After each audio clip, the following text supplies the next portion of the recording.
आज हिंदू धर्म में ये सिंधारा दूज है। आज नवरात्रे की चैत्री नवरात्रे में जो दूज होती है इसको सिंधारा दूज कहते हैं। कौन सी दूज कहते हैं? जम के बोलिए। सिंधारा दूज।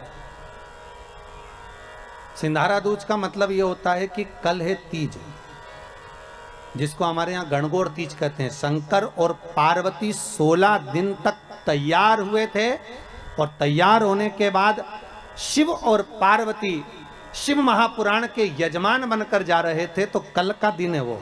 कौन सा दिन है कल का? गणगौर तीज का दिन, कल का दिन। चैत्र के महीने में जो शुक्ल पक्ष की तीज आती है, वो चैत्री नवरात्रे में जो तीज की तिथि होती है, उस दिन शंकर और पार्वती शिव महापुराण के यजमान बनकर कथा सुनने के लिए गए थे। 16 दिन तक पार्वती और शंकर का श्रृंगार होता है। उसमें से आज का दिन सिंधारा दूज का होता है। क्यों सिंधारा दूज कहते हैं? सिंधारा दूज का मतलब क्या है? क्यों हिंदू धर्म में सिंधारा दूज मनाई जाती है? किस लिए? आज पूरे भारत की भूमि पर कई माताएं हाथ में मेहंदियां लगाती हैं, चूड़ियां पहनती हैं, सुंदर चुनरी पहनती हैं, माँ ब्रह्मचारिणी का पूजन करती हैं, माता का आराधना करती हैं। सिंधारा दूज, उसका कारण केवल इतना सा है। सिंधारा दूज का मतलब यह होता है कि चंचुला देवी जब 14 दिन तक शंकर और पार्वती अपने गुफा में से बाहर नहीं निकले शिव महापुराण के यजमान बनने के लिए, तब माता चंचुला देवी ने हाथ जोड़कर मां जगतजननी जगदम्बा को सुंदर वस्त्र, सुंदर चूड़ियां, सुंदर आभूषण माता के चरणों में ले जाकर समर्पित करे थे और कहा, मां इन चूड़ियों को जो मैं दे रही हूं, ये लाल चूड़ी, ये लाल श्रृंगार, ये लाल वस्त्र, जो लाल चूनर जो मैं प्रदान कर रही हूं, मां बस ऐसी कृपा कर दे कि तू इन चूनर को धारण करे और मेरा भी सौभाग्य, मेरा भी सुहाग अमर कर दे। बस इतनी कृपा मेरे ऊपर कर दे। वो सिंधारा दूज का महत्व है। वो सिंधारा दूज का महत्व।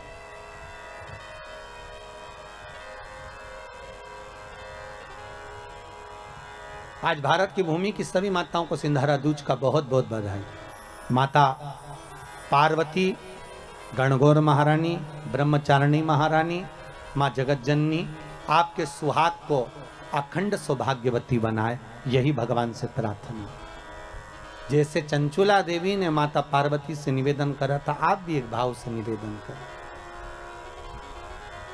हे माँ, हे दया करने, आप कृपा करें।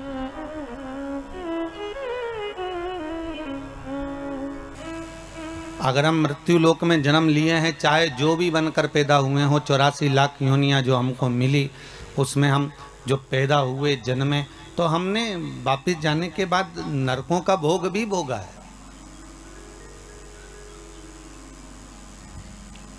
पर हो सकता है कि वो नरकों का भोग भोगते भोगते जब हम थक गए हों, तो भगवान से ही हमने प्रार्थना कर ली हो कि प्रभु अब तो क्षमा करो और एक काम करो कि अब हमको वापस मृत्यु लोक में जन्म दे दो, बाकी का बचा कुचा वहां पर भोग लेंगे।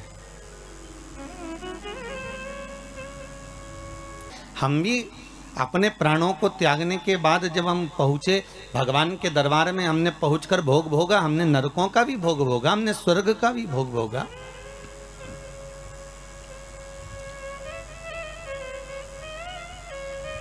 हमने नरक का भोग भोग लिया। पर जब नरकों का भोग भोगने के बाद हम थक गए, हम परेशान हो गए और बहुत ज़्यादा हताश हो गए, तब भगवान से कहा, अब हमारी छुट्टी कर दो और हमारा एक पर्चा लिख दो, हम नीचे जाके ले लेंगे। अर्थात जो बचा कुचा भोग है नरक का, बचा कुचा दुख है, तकलीफ है, कष्ट है, वो मनुष्य के शरीर में हम नीचे आकर क्यों भोग रहे हैं? क्योंकि हम उस परमात्मा से पर्चा लिखवा कर लाए हैं कि हमको बाकी का भोग हम घर जाकर भोग लेंगे, हमको जाने दीजिए, हमको यहाँ रहना नहीं है, अब हमें यहाँ से मुक्त कर दीजिए, अब हमको यहाँ से जाने दो, यहाँ सुख का भान नहीं हो रहा, अब हमें जाने दीजिए। बस यही जीवन है। दुख और सुख मानव के जीवन के पहलू हैं।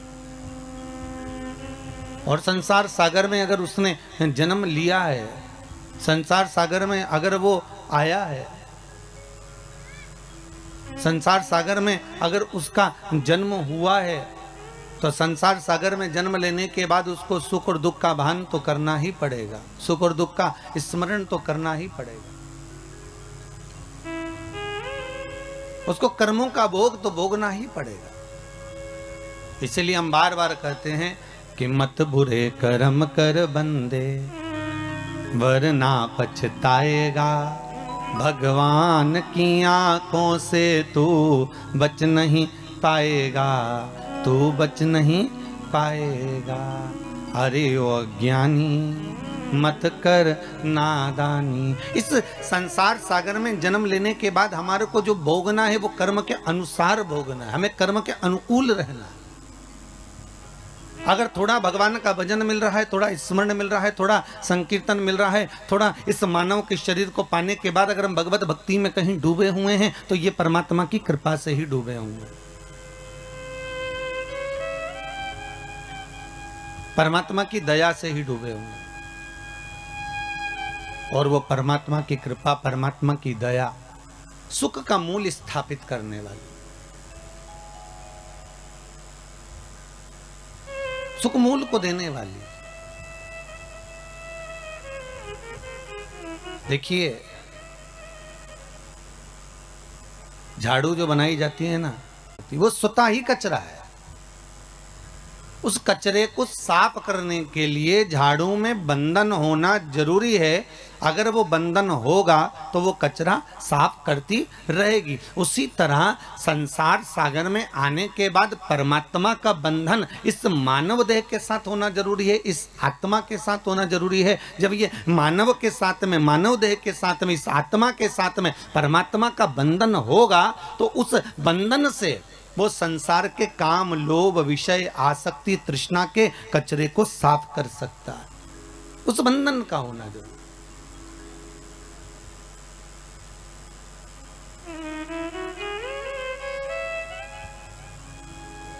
और यदि मानव का देह मिलने के बाद भी हम उस परमात्मा से नहीं बंधे, उस परमात्मा से हमारा बंधन हो ही नहीं पाया, उस परमात्मा से हम एकाग्रचित्त हो ही ना पाए, तो फिर उसका कोई सुख नहीं है, उसका कोई आनंद नहीं।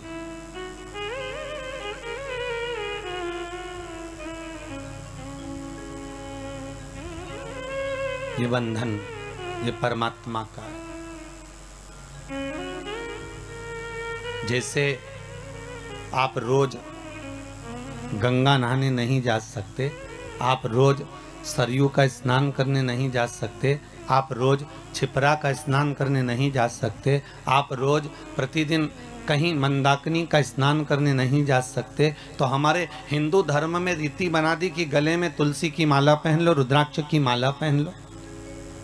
तो क्या तुलसी और रुद्राक्ष पहनने से होगा क्या? तो हमारे यहाँ शास्त्र वर्णन करता है कि हम गले में जब तुलसी की माला धारण करते हैं, हम गले में जब रुद्राक्ष की माला धारण करते हैं, एक लोटा भरा हुआ पानी भी अगर हमने अपने शरीर पर डाला तो वो तुलसी और रुद्राक्ष से होकर जब इस श्री विग्रह पर, जब इस शरीर पर जाता है, वो पानी तुलसी का लगा हुआ, वो रुद्राक्ष का लगा हुआ जल जब इस शरीर पर जाएगा तो हमें गंगा, यमुना, सरयू, सरस्वती सबके स्नान का पुण्य एक साथ प्राप्त हो जाएगा। मात्र उस जल का स्पर्श हो जाने पर, तुलसी के जल का, रुद्राक्ष के जल का मात्र अपने ऊपर सींचन ही हो जाने पर वो फल की अनुभूति हो जाती है, वो फल प्राप्त हो जाता है।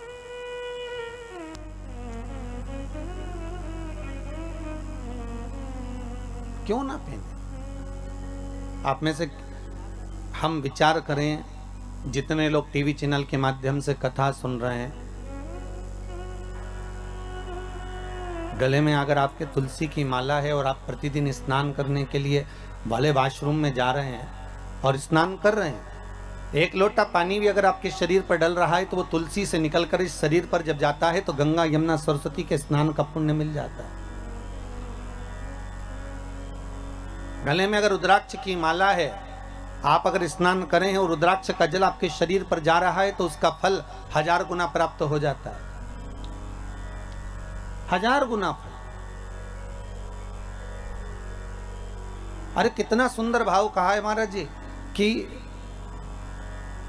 स्कंद पुराण में 16 मुखी तक रुद्राक्ष का वर्णन है, शिव महापुराण में 14 मुखी तक रुद्राक्ष का वर्णन।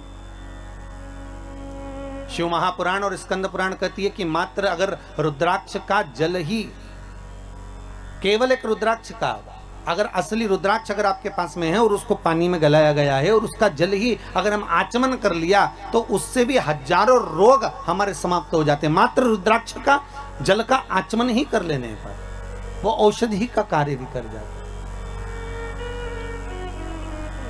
वो आनंद की अनुभूति भी कर जाता है।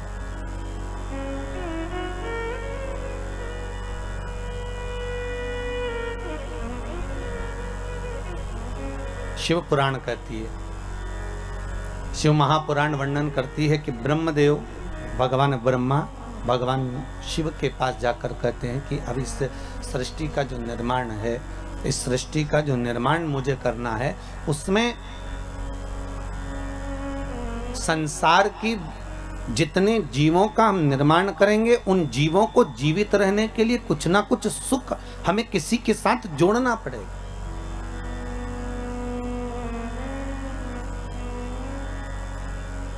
और जब तक हम इन सुख को जोड़ेंगे नहीं तब तक वो जीवित नहीं। जैसे मछली को बनाया तो सबसे पहले जल से पूछा गया, है जल नारायण आप बताओ, हम मछली बना रहे हैं, आप इसको साथ दोगे?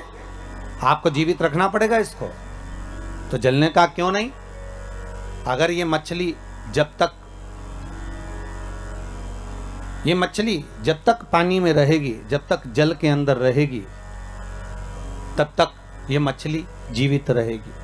अगर ये जल में है, अगर ये जल में विराजमान, तब तक ये जीवित है। बस इससे निवेदन केवल इतना है कि ये मछली जल से दूर ना जाए। मेरा संग अगर इसके पास में है, मेरा साथ अगर इससे जुड़ा हुआ है, तो ये फिर मरने वाली नहीं है, ये पक्का है।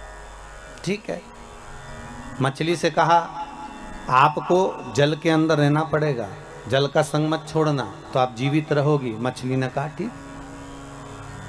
फिर वृक्षों को देखा, क्योंकि 84 लाख योनियों में 20 लाख योनि तो ये वृक्ष पेड़ पौधों की है। इन वृक्षों को जाकर निवेदन करा कि अब आपका हम निर्माण कर रहे हैं, पर आपका निर्माण तो कर रहे हैं, पर आपको जीवित रहना है। तो पृथ्वी से कहा कि आप इन वृक्षों को जीवित रख सकती हो? पृथ्वी ने कहा क्यों नहीं। बस बात इतनी सी है, अगर वृक्षों को जीवित रहना पड़ेगा तो पृथ्वी कहती है मुझसे जुड़ा रहना पड़ेगा। अगर ये मुझसे जुड़ी रहेंगे तो इनको मैं जीवित रख दूंगा, ये मुझसे जुड़े रहे। और आप सब जानते हो, आप तो पांडेतारा के इस गांव में निवास भी करते हो और अपनी प्रकृति को स्मरण भी आप करते हो, तो आप सबको ये मालूम भी होगा कि पृथ्वी से जब तक वृक्ष जुड़ा रहता है तब तक वो जीवित रहता है, और पृथ्वी से जैसे ही वृक्ष निकल जाता है, उसकी जड़ें छूट जाती है, वैसे ही वो भी वृक्ष सूख जाता है, फिर उसका कोई महत्व नहीं रहता, फिर वो सूख जाता, उसका महत्व समाप्त हो गया। फिर मनुष्य बनाया, मानव का शरीर का निर्माण कर। तो मानव शरीर का जब निर्माण करा तो ब्रह्मदेव ने डायरेक्ट जाकर भगवान देवाधिदेव महादेव से निवेदन करा, भगवान शिव से, हर हर महादेव। भगवान शंकर ने पूछा क्या बात है ब्रह्मा जी, आज तो आप हमारे पास में आए हो क्या गया ऐसा, कैसे आना होगा? ब्रह्मा जी कहते हैं महाराज जी बस आने का कारण केवल इतना सा है कि अब हम मनुष्य का निर्माण कर रहे हैं, मानव शरीर का निर्माण कर रहे हैं, तो मानव शरीर को जीवित अगर रहना है, मानव शरीर को अगर मनुष्य शरीर को बनाए रखना है, तो उसके निर्माण में आपकी जरूरत है। शंकर जी ने पूछा वो कैसे? शिव जी से ब्रह्मा जी ने कहा कि संसार को अगर श्वास प्रदान करने वाला है, संसार को अगर दुख का नाश करने वाला है, संसार को अगर जीवित रखने वाला है, संसार को अगर मनुष्य देह को स्थिर रखने वाला है, तो वो देवाधिदेव महादेव देव है, वो शंकर है। तो आपसे निवेदन केवल इतना है कि हम मनुष्य का जब निर्माण करें तो हमारा भोलेनाथ, हमारा शंभु, हमारा शंकर, हमारा देव अधिदेव महादेव, इनको जीवित रखने में संग प्रदान कर दे।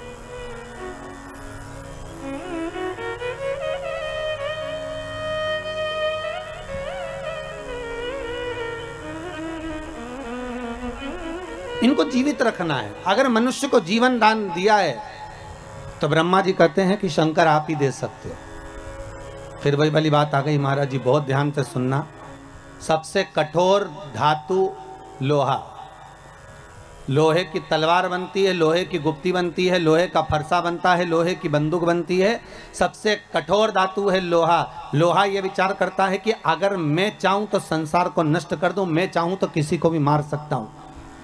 पर लोहे को जब अहंकार आ गया तो लोहे के सामने अग्नि आकर खड़ी हो गई और अग्नि ने कहा तो चिंता मत कर, तुझसे ज्यादा कठोर मैं हूं, मैं कभी भी तुझे गला सकती हूं। और लोहे को अग्नि गला देती है। फिर एक दिन अग्नि को भी अहंकार आ गया और अग्नि ने विचार करा कि मैं इतनी प्रबल हूं कि सब जगह पर आग लगा सकती हूं, सबको नष्ट कर सकती हूं। तो वहीं आकर पानी खड़ा हो गया। पानी ने कहा घबरा मती, तुझसे ज्यादा कठोर मैं हूं। एक लोटा पानी डाला ना, ठंडा कर दिया। अब पानी को अहंकार आ गया। पानी को लगा कि मैं सबसे ज्यादा कठोर, कहीं पर भी तहलका मचा सकता हूं, हर किसी को नष्ट कर सकता हूं, किसी को भी डुबा सकता हूं, किसी के भी घर बस्ती को मैं पानी में ले जा सकता हूं। तो पानी के भीतर अहंकार था, वहीं पर आकर मनुष्य खड़ा हो गया। मनुष्य ने कहा चिंता मत कर, एक लोटा पानी भरा, वहीं खड़े खड़े डकार गया। ले अब देखिए, लोहे से ज्यादा कठोर अग्नि, अग्नि से ज्यादा कठोर पानी, पानी से ज्यादा कठोर मनुष्य। और मनुष्य ने विचार करा कि मैं सर्वस्व हूं, मेरे बराबर कोई नहीं हो सकता। अहंकार में जब मानव डूब गया तो मनुष्य को बीमारी निगल गई। बीमारी ऐसी लग गई, बीमारी ने कहा तुझसे ज्यादा कठोर मैं तुझे पूरा निगल सकती हूँ। एक बीमारी मनुष्य के शरीर में लगती है और वह अच्छे अच्छे सूरमा को भी निगल जाती है। पर बीमारी ने विचार करा कि मेरे बराबर कोई नहीं हो सकता, मैं अच्छे अच्छे को निकल गई, अच्छे अच्छे सूरमा को भी निकल गई। तो बीमारी ने जब अहंकार करा, उतने समय में स्वयं कालों का काल महाकाल आकर खड़ा हो गया और बीमारी को ही निकल गया। क्योंकि अकाल मृत्यु वो मरे जो काम करे चंडाल का, और काल उसका क्या बिगाड़े जो भक्त हो महाकाल का। भगवान शंकर की अगर आराधना कर रहे हो, शिव की उपासना कर रहे हो, शंकर की भक्ति में अगर डूबे हुए हो, शिव आराधना में डूबे हुए हो, अगर शंकर के अनुमोदन में डूबे हुए हो, तो ये पक्का है कि काल भी आपको कुछ बिगाड़ नहीं सकता। काल भी नहीं बिगाड़ सकता। बस थोड़ा जागरूक हो।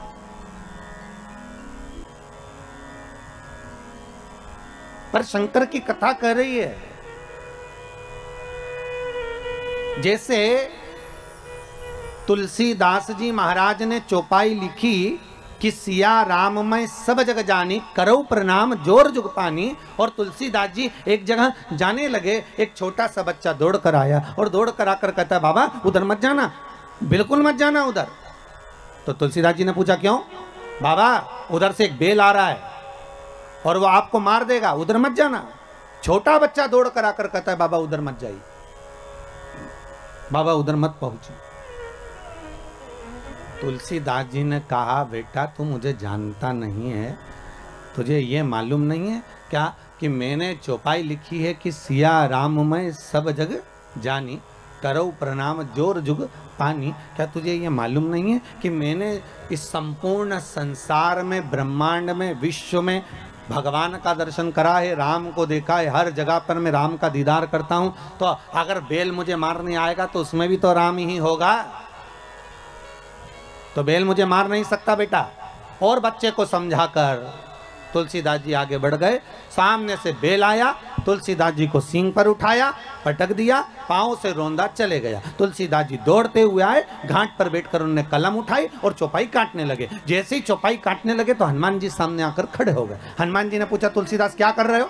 तुलसीदास जी बोले रामायण की चौपाई काट रहा हूं। कौन सी? सिया राम मैं सब जगह जानी, मैंने सब में राम देखा, हर एक में मैंने राम का दर्शन करा, इसलिए उस चौपाई को मैं काट रहा हूं। क्यों काट रहे हो?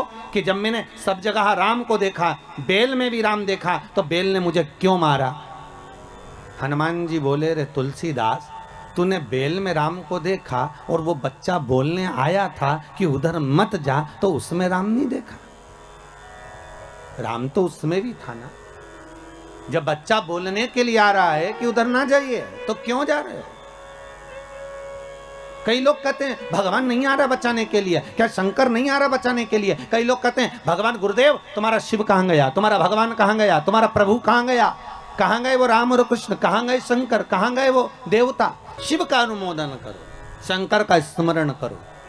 श्री शिवाय नमस्तुभ्यम जम के बोलिए, श्री शिवाय नमस्तुभ्यम।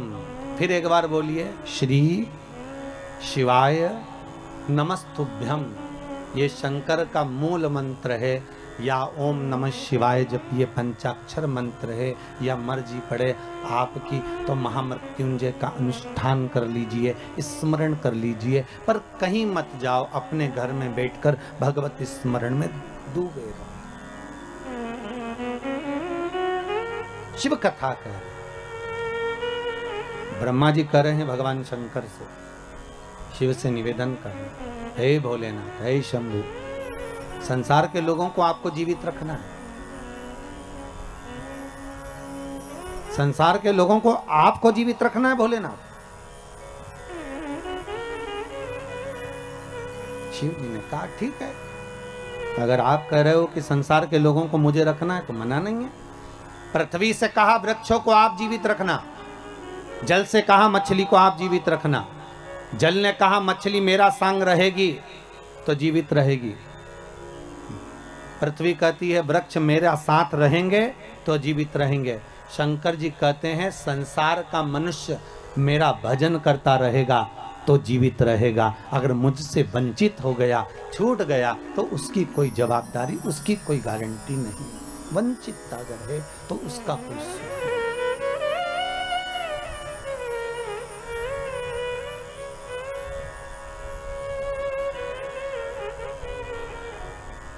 शिव स्मरण करो, शिव का अनुमोदन करो।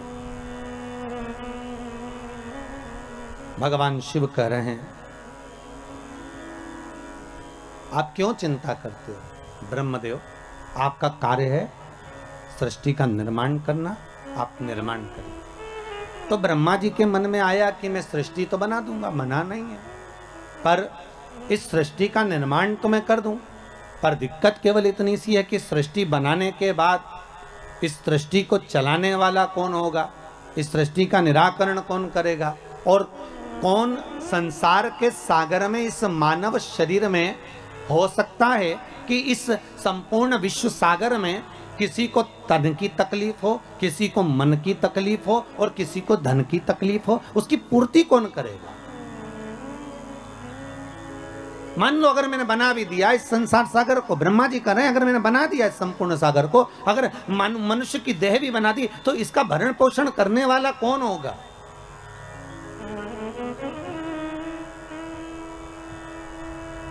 शिव कह रहे हैं ब्रह्मा आप केवल निर्माण करिए,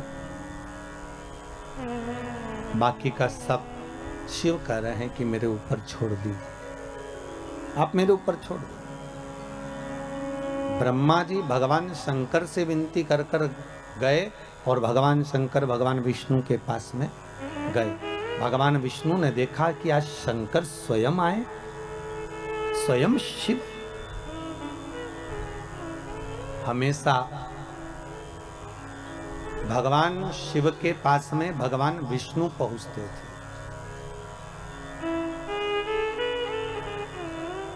हमेशा। और आज स्वयं त्रिकालदर्शी शंकर भगवान विष्णु के यहाँ, तो भगवान विष्णु उठकर खड़े हो गए कि भोलेनाथ आए हैं, आइए प्रभु पधारो, आपका आगमन हुआ है नाथ।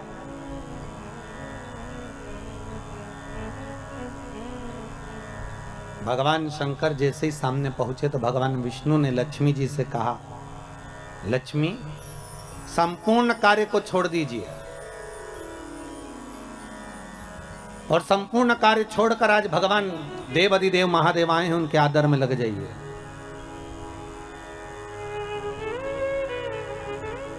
बड़ी मुश्किल से आए हैं, बड़ी मुश्किल से प्राप्त हुए हैं, जाओ इनके आदर में, इनके सम्मान में, इनके सत्कार में लग जाओ। जय।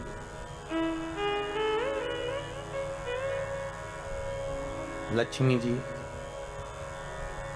सबसे पहले अगर कहीं गई तो माता लक्ष्मी ने, जैसे भगवान विष्णु ने कहा कि इनका आदर करो, सम्मान करो, सत्कार करो, तो लक्ष्मी जी अगर सबसे पहले अगर कहीं गई तो माता पार्वती के पास गई। और जगत जननी जगदम्बा पार्वती जी ने पूछ लिया, लक्ष्मी कैसे आना हुआ, क्या बात है, तुम्हारे आने का कारण क्या है, तुम क्यों आई हो? लक्ष्मी जी बोली, पार्वती आज भगवान भूत भावन भूतेश्वर भगवान शंकर, आज त्रिलोकी का नाथ त्रिकालदर्शी कैलाशी अविनाशी शिव बैकुंठ में आए हैं। पार्वती जी बोली कि शंकर और बैकुंठ?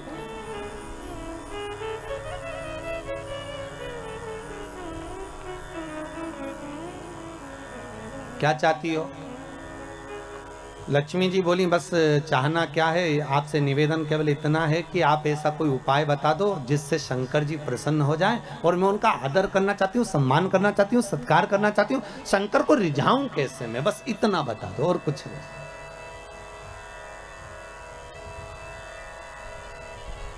मैं भूत भावन भूतेश्वर को रिझाऊं कैसे, मैं शंकर जी को मनाऊं कैसे, बस इतना बता। पार्वती जी के मुख से निकल गया कि एक लोटा पानी भर लो और शंकर जी पे उंडेल दो, शिव जी पे चढ़ा दो, बस शंकर तो राजी हो जाएंगे, इससे ज्यादा शंकर को चाहिए क्या?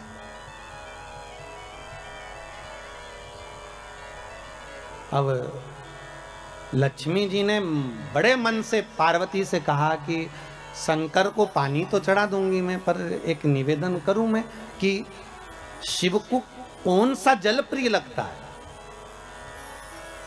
हम शंकर को कौन सा जल चढ़ाने की शंकर प्रसन्न हो जाए।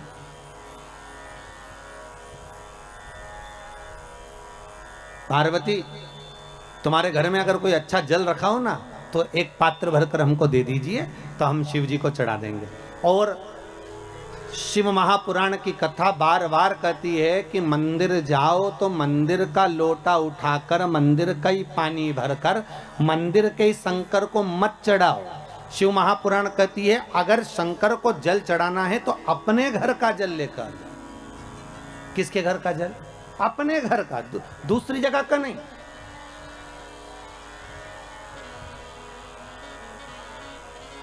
आपके द्वारा लाया गया, आपके द्वारा लेकर गया हुआ जल। अब पार्वती जी से लक्ष्मी जी ने एक लोटा पानी मांग लिया और वो जल ले जाकर लक्ष्मी जी जैसे ही पहुंची बैकुंठ में, भगवान शंकर को देखा, शंकर जी को देखकर लक्ष्मी जी ने एक लोटा पानी शिव जी पे डाल दिया। शंकर भगवान, अब अभी तो भगवान विष्णु को बोलना था हर हर महादेव, शंकर भगवान खुद बोल दिया हर हर महादेव। तो जैसे ही बोले हर हर महादेव तो भगवान विष्णु समझ गए जरूर कुछ गड़बड़ हो गई हो। तो भगवान विष्णु ने पूछ लिया भोलेनाथ जी से, प्रभु क्या बात है, आप हर हर महादेव बोल दिए। शंकर भगवान बोले बात इतनी सी है कि बताओ पानी भी हमारे घर का लेके आइए, जो चढ़ा रही है वो पानी भी हमारे घर का।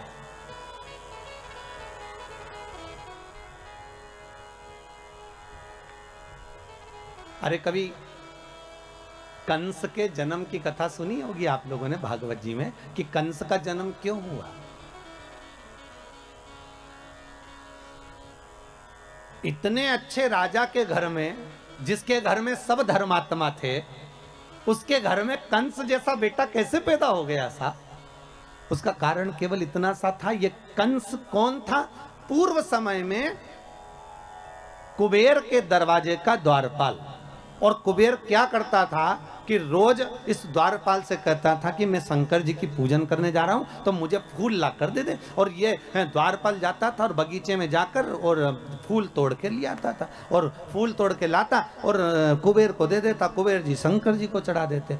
तो शंकर जी को चढ़ाते तो ये जो द्वारपाल था, ये जिसके बगीचे से फूल लाता था, ना तो बगीचे के मालिक से पूछता था, ना बगीचे के सेवक से पूछता था, ना पेड़ से पूछता था, न वृक्ष से पूछता था, न डाली से पूछता था, और फूल तोड़े और लेकर आया और भगवान को चढ़वा दिए। बस इसलिए तो यह शास्त्र कह रहे भले फूल लाकर उसने दिए, शंकर जी को भले चढ़े, पर गलती एक कर दी कि जिसके पेड़ थे, जिसके वृक्ष थे, जिसका पौधा था, ना तो माली से पूछा, ना पौधे से पूछा, ना वृक्ष से पूछा, अर्थात फूल की चोरी कर कर भगवान को समर्पित करवाता था। इसलिए इसका कंस का जन्म हुआ। कारण केवल इतना सा था कि अगर हम भगवान को अगर एक फूल भी चढ़ा रहे हैं, हम भगवान को अगर रिझा रहे हैं, तो भगवान को अगर फूल भी चढ़ा रहे हैं तो प्रयास करना कि पड़ोसी की अगर बाउंड्री से फूल तोड़कर ला रहे हो तो पहले पड़ोसी से पूछो क्या हम फूल लेकर चले जाएं, क्या हम फूल ले आए। बघेल परिवार से भी निवेदन है, ध्यान रखना 7 दिन कथा चले, बेलपत्री भी अगर तोड़ कर ला रहे हो तो पहले जिसके घर में पेड़ लगा है उससे पूछो कि हमें ये बेलपत्री ले जाएं, हमें शिव पुराण पर चढ़ाना है, हम क्या फूल तोड़ लें, हमें पूजन के लिए चाहिए माता रानी के लिए या शंकर जी की पूजन के लिए चाहिए, हम दुर्वा तोड़ लें, या तो अपने बगीचे में लगा हो, अपने खेत में लगा हो, अपने गार्डन में लगा हो, अपने फार्म हाउस पर लगा हो तो तुम प्रेम से तोड़ लो, कोई मना नहीं, क्योंकि वो तुम्हारा है। पर अगर किसी दूसरे के यहाँ से लेकर आ रहे हो तो पहले हमें पूछना पड़ेगा क्या हम आपकी ये वस्तु लेकर चले जाएं।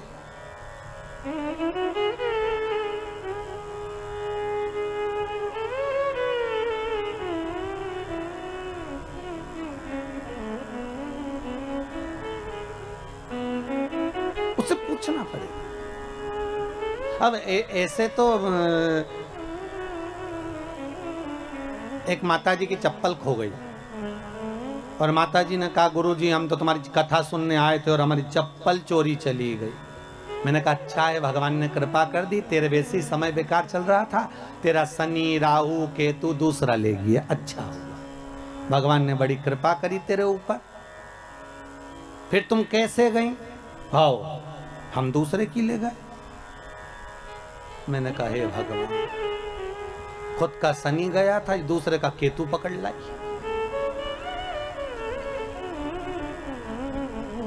अब लाभ क्या हुआ ये बताओ, अच्छा सुख की अनुभूति क्या हुई है?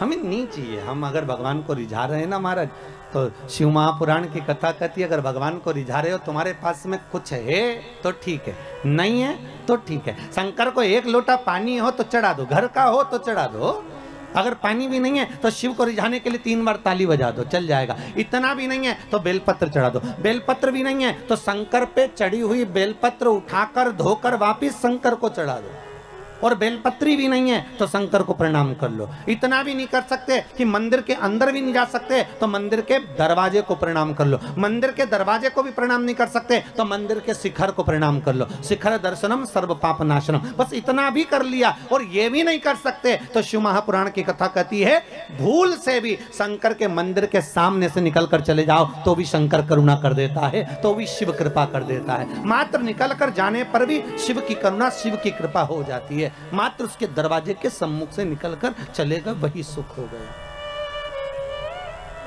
महाराज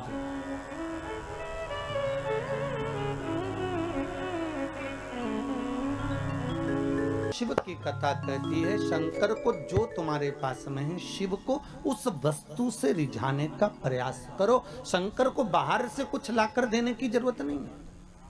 करो मंत्र जाप, करो नाम जाप। अरे भाई, घर में धन होगा तो चोरों की नजर जरूर होगी, अगर सुंदरता होगी तो लुच्चों की नजर जरूर होगी, और अगर हृदय में भक्ति होगी तो भगवान की नजर जरूर होगी। ये पक्का, भगवान की दृष्टि आप पर पड़ी रहेगी। अगर आप भगवान का भजन कर रहे हो तो, आप शिव का स्मरण कर रहे हो तो, आप शंकर का अनुमोदन कर रहे हो, आप भगवान भक्ति का नाम जाप कर रहे हो तो भगवान की दृष्टि पड़ी हुई। करो भजन बस। भगवान शिव ने जैसे कहा हर हर महादेव, भगवान विष्णु समझ गए जरूर कुछ बात हो गई है महाराज। हर हर महादेव शंकर जी बोले, मतलब भगत बोले चल जाए पर भगवान बोले तो नहीं चले हो।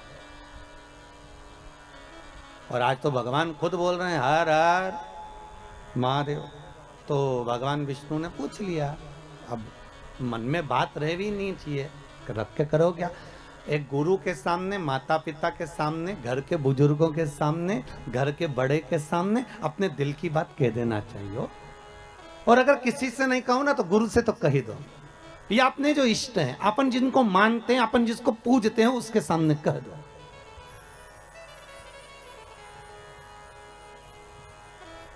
अपने दिल की बात कहने में पीछे नहीं हटना। एक ये पत्र आया, देखो आप,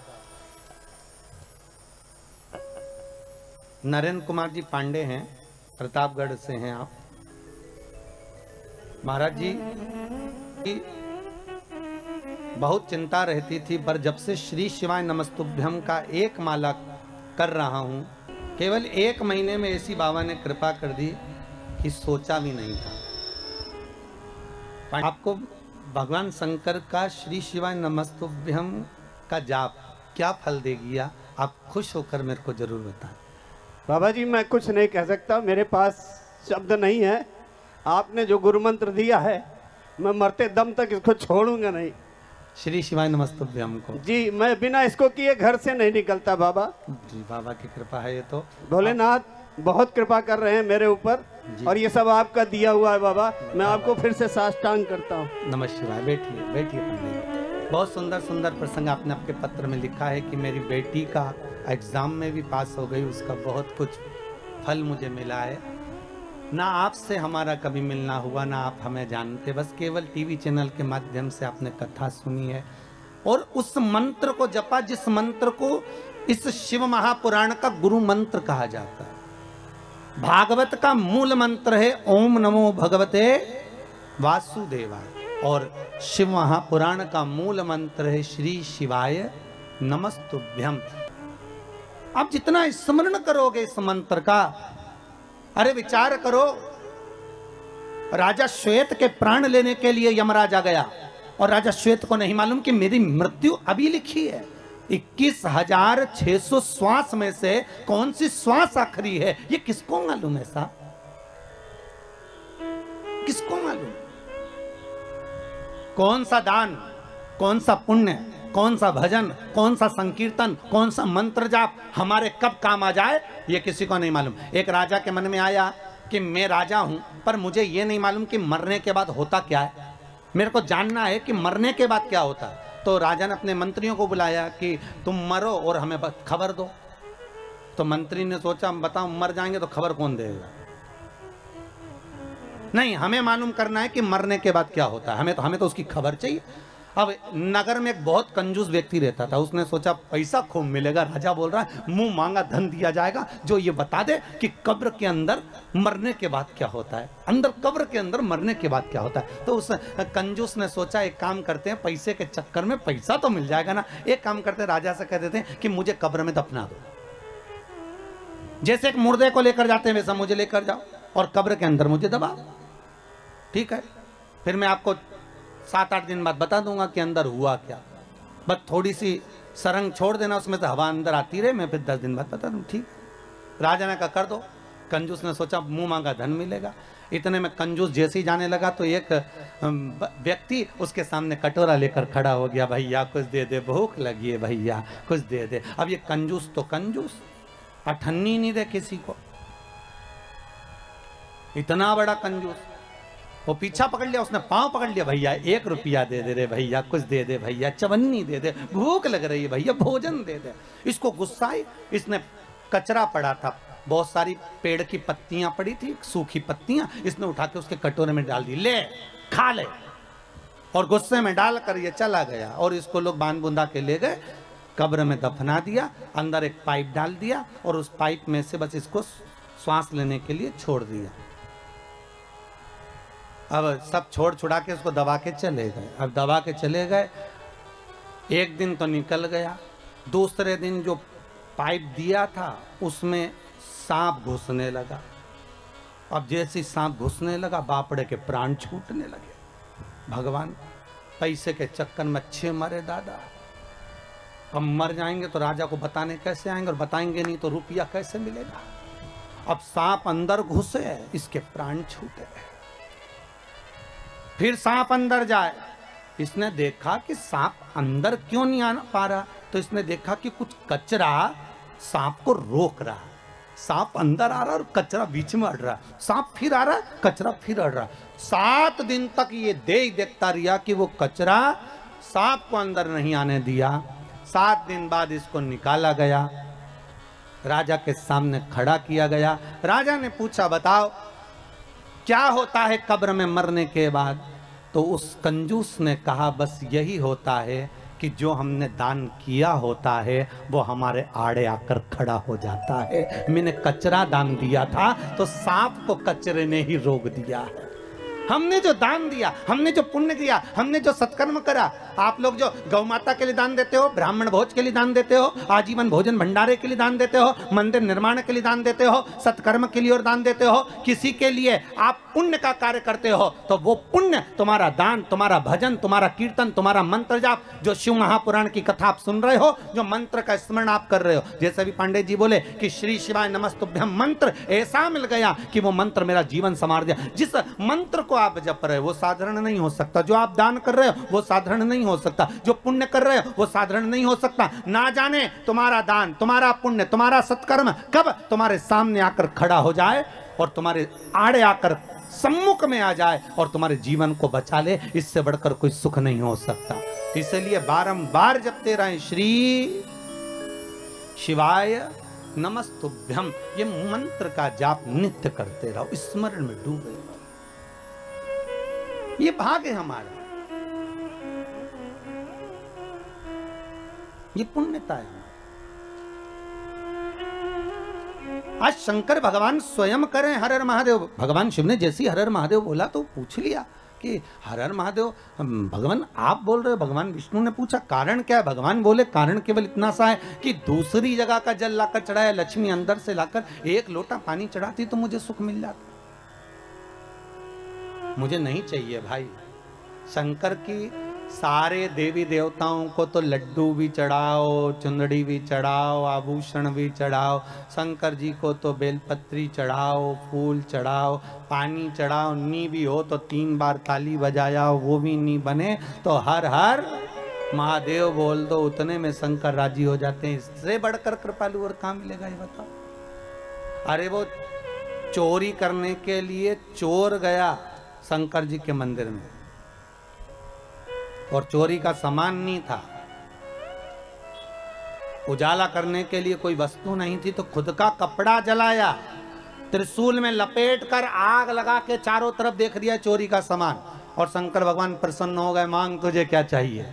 चोर बोला मैं तो चोरी करने आया था। शंकर भगवान बोले हम तो ये नहीं जानते कि तुम चोर हो कि कौन हो, पर तुमने हमारे मंदिर में शिवरात्रि के दिन उजाला करा, प्रकाश करा, दिया जलाया, आरती करी, मांगो क्या चाहिए। उसने कहा मैं मांगना नहीं जानता। शंकर भगवान ने कहा ठीक है तो मैं तुझे कुबेर का सिंहासन दे देता हूँ, जा कुबेर की कुर्सी पे तू बैठ जा।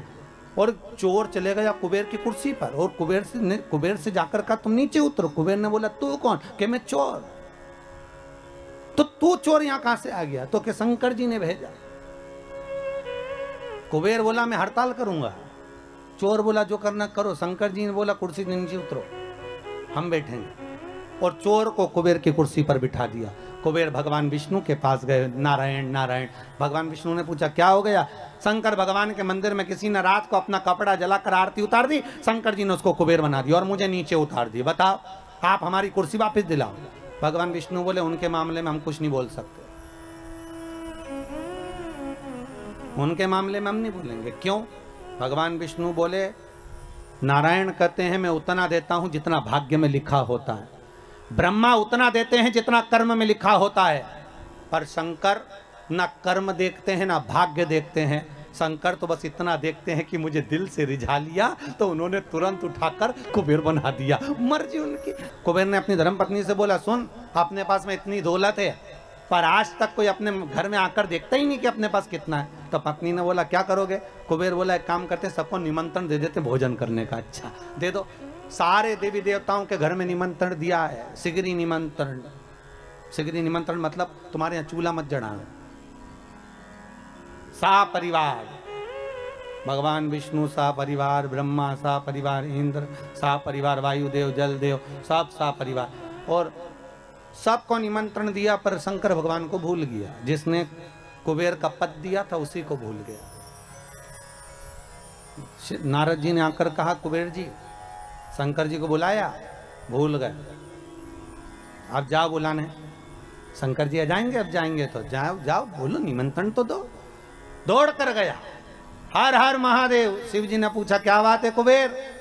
कुबेर बोले महाराज जी हम सबको निमंत्रण दिया थे, तुम्हें भूल गए थे। फिर नारद जी ने कहा तब हम आए।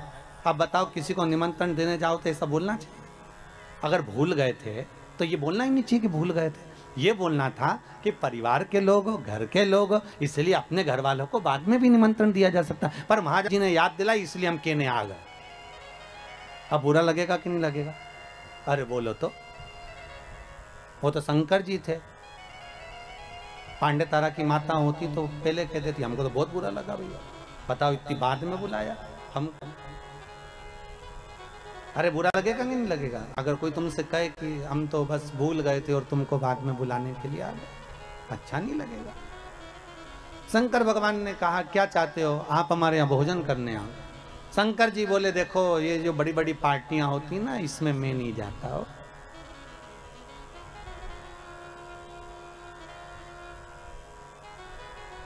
आप में से कितने लोग हैं जिनके घर में शादी होती होगी तो शमशान में पत्रिका देने जाते होगे? अरे बोलो तो, कोई जाता है शमशान में पत्रिका देने के लिए? नहीं। शंकर जी बोले भैया इतनी बड़ी बड़ी पार्टियां मैं अटेंड नहीं करता, मैं इतने बड़े बड़े फंक्शन, तो तुम्हारे यहाँ हमारे यहाँ किसको भेजोगे? शंकर भगवान बोले एक काम करेंगे, गणेश जी को भेज देंगे। इतने में कुबेर बोला इतना सा गणेश क्या खाएगा? शंकर जी ने मन में सोचा खाएगा तो तुझे ही मालूम पड़ जाएगा, अभी तूने देखा क्या। इतना सा गणेश हमारे यहाँ क्या खाएगा? फिर भी अब आप बोल रहे हो तो भेज देना, ठीक है हो कोई बात नहीं। इतने में कार्तिकेय ने जाकर माता पार्वती जी से कह दिया, माँ पिताजी ने बताओ भोजन करने के लिए गणेश जी को भेज रहे हैं, घर का बड़ा बेटा मैं हूं तो मुझे भेजना चाहिए ना। पार्वती जी ने शिव जी से पूछा आपने कार्तिक को क्यों नहीं भेजा? शंकर भगवान बोले पार्वती तू नहीं जानती कि किसको कहाँ भेजना। जब एक ही तारीख की 2-4 शादियां होती है तो किसको कहाँ भेजना है ये घर की अम्मा बोलती है कि बेटा वहाँ चले जाना, बड़ा छोरा वहाँ चले जाना, बड़ी बहू वहाँ चले जाना, छोटा बहू छोटा छोरा वहाँ चले जाना। तो वो घर की जो माँ होती है, पिता होता है ना, वो भेजते हैं। ठीक है, तो शंकर जी ने बोला मेरी मर्जी में क्यों भेज रहा हूँ। जैसे ही गणेश जी आए, शंकर जी ने कहा गणेश, हाँ पिताजी कुबेर के यहाँ भोजन करने जाना है। गणेश जी बोले मुझे मालूम था इसलिए 1 हफ्ते से कुछ नहीं खाया है, 1 हफ्ते से नहीं खाया। शंकर जी मन में सोचे औलाद तो हमारी है, जब जाने की कहीं खुशी होती है ना तो लोगों को भूख नहीं लगती है। गणेश जी ने भी छोड़ दिया था खाना, और जैसे ही शाम को 7 बजे निमंत्रण चालू होना था, गणेश जी पहुंच गए 4 बजे। कितनी बजे पहुंचे? 4 बजे। और जाते सी आवाज लगाए कुबेर भैया, हो कुबेर भैया। अब कुबेर जी तो नहीं आए, कुबेर जी की पत्नी आ गई। क्या बात है? गणेश जी बोले भोजन करने आए। अच्छा। कुबेर जी की पत्नी ने कुबेर जी से कहा कि गणेश जी भोजन करने आए, तो कुबेर जी बोले अभी काय को आके 4 बजे से 7 बजे भोजन है, क्या करेंगे अभी से?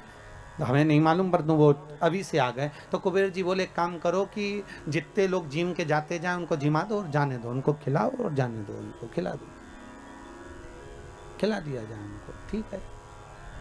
गणेश जी के लिए एक चौकी लगाई और चौकी पर श्री गणेश जी महाराज को बिठा दिया। चौकी पर गणेश जी को बिठा, और जैसे ही चौकी पर गणेश जी को बिठाया, गणेश जी से कहा खाओ, थाली लाकर रख दी, भोजन करना प्रारंभ करो। अब गणेश जी ने करना प्रारंभ किया तो गणेश जी कुबेर जी से पूछे भैया खाएं? हाँ खाइए। भाभी जी खाएं? हाँ हाँ खाइए। और गणेश जी ने जो खाना चालू करा, 33 कोटि देवताओं का भोजन 15 मिनट में निपटा गया। 15 सब खा गया।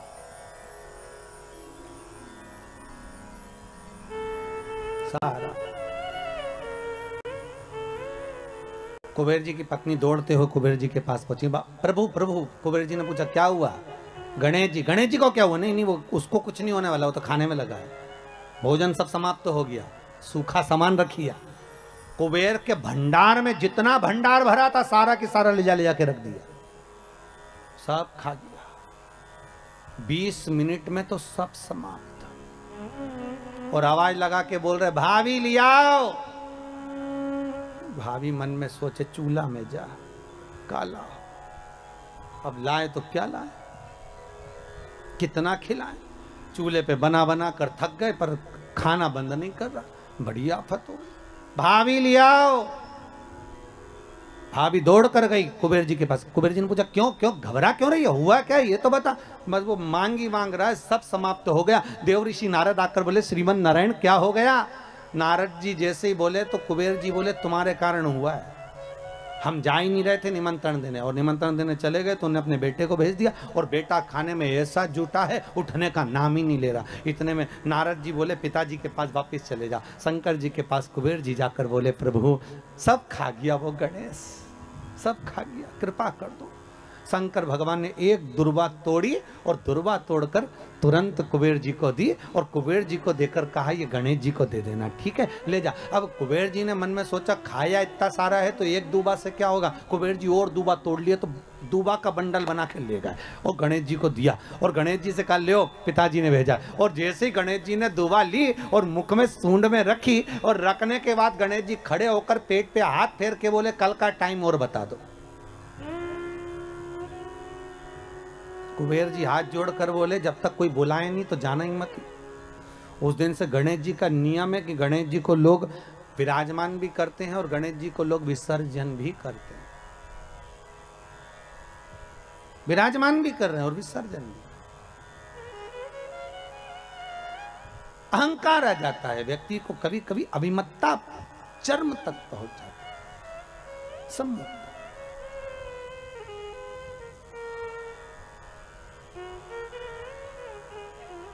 शिव कह रहे हैं, मैंने लक्ष्मी से ये नहीं कहा कि तुम मुझे ये दो। भगवान शंकर कह रहे हैं, नारायण मैंने आपसे भी नहीं कहा कि मुझे कोई वस्तु प्रदान करो, पर अगर लक्ष्मी जी को जल भी चढ़ाना था तो अपने ही घर का चढ़ा देती, तो आज मुझे प्रसन्नता का भाव हो जाता। प्रसन्नता का भाव।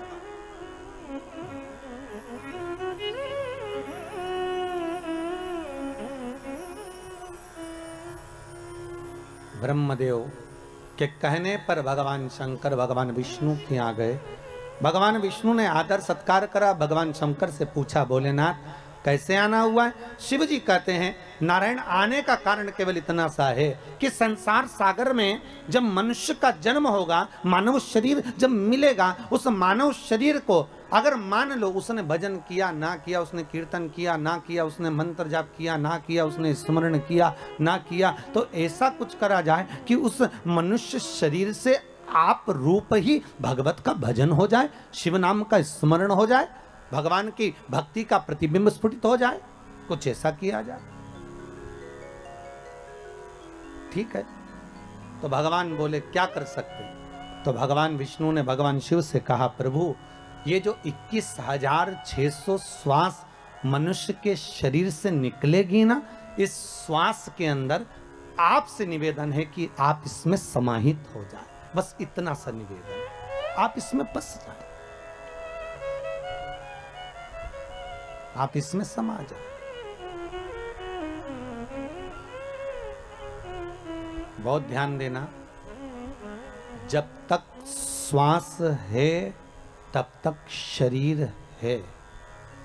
जैसे ही श्वास समाप्त हो गई, शरीर नहीं रहेगा, शव बन जाएगा। क्या बन गया? शव। शरीर समाप्त।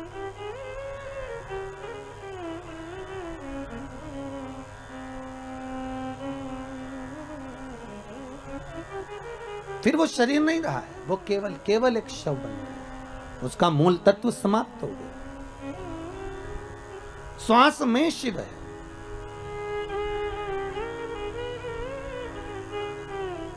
शंकर की कथा कर रही है, ये जो श्वास है शिव कर रहे हैं, इसमें मैं समाहित हो जाता है, ओमकार समाहित हो जाता है। इसलिए बार बार आपको फिर निवेदन कर रहे हैं कि देखिए परमात्मा को हर बार धन्यवाद देना ना भूले, हर क्षण में, हर पल में उस परमात्मा को धन्यवाद देते रहो।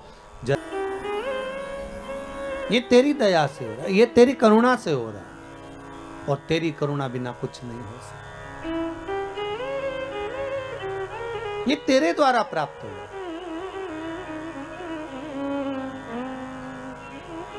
महाराज,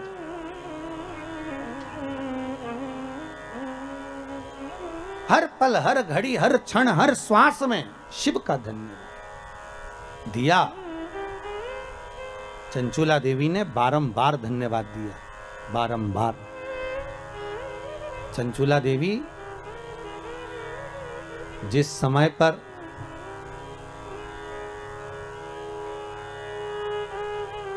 पार्वती जी की सखी बन गई थी, चंचुला देवी,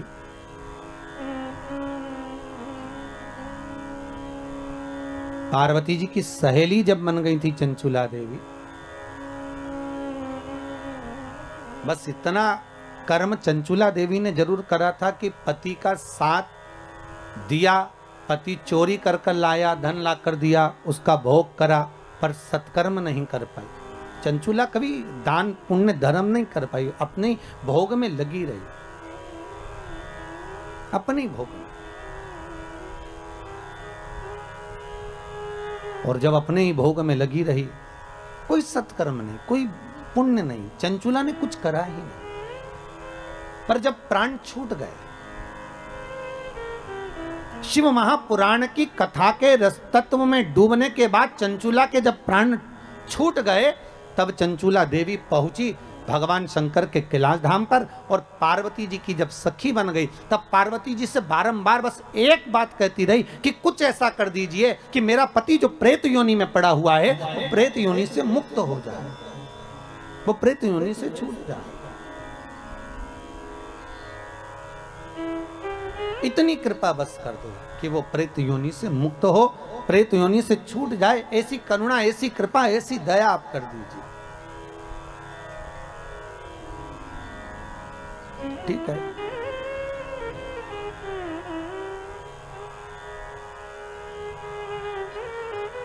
माता पार्वती जी ने चंचुला देवी से कहा था कि तुम जाओ और जाकर देव ऋषि नारद से कहो कि हमको हमारे पति के मोक्ष हेतु, उद्धार हेतु शिव महापुराण की कथा श्रवण करा दो, शंकर की कथा।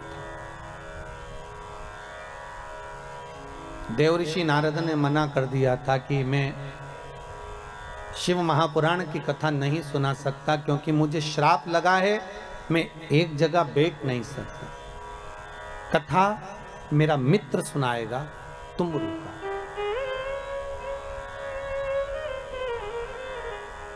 आप लोग यदि कभी साउथ में गए हो, दक्षिण में, तो दरवाजे पर, शंकर जी के मंदिर के दरवाजे पर दो मूर्ति आपको नजर आएगी, एक देवऋषि नारद की, एक तुमरुका जी की। जैसे देवऋषि नारद के हाथ में करताल है, बीणा है, उसी तरह तुमरुका जी के भी हाथ में करताल है, बीणा है।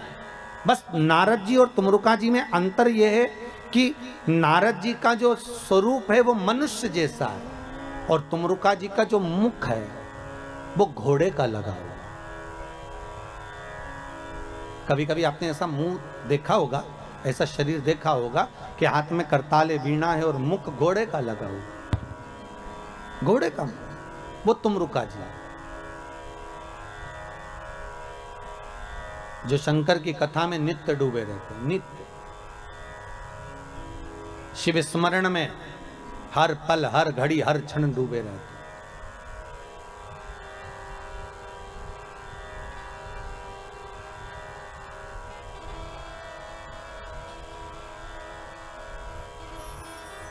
तुमरुका जी से निवेदन करा पार्वती माता चंचुला देवी ने कि आप शिव महापुराण की कथा सुना दो। ठीक है, हम सुना देते हैं, पर बात केवल इतनी सी है कि आप हो वेदव्य,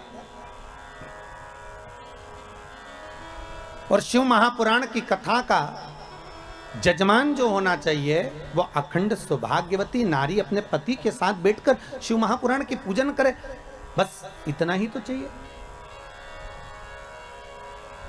तो चंचूला देवी के मुख से निकल गया, तुम रुका जी ये बताओ, क्या कोई बेधव्य नारी शिव महापुराण की कथा नहीं करवा सकती क्या? क्यों नहीं करवा सकती? करवा सकती।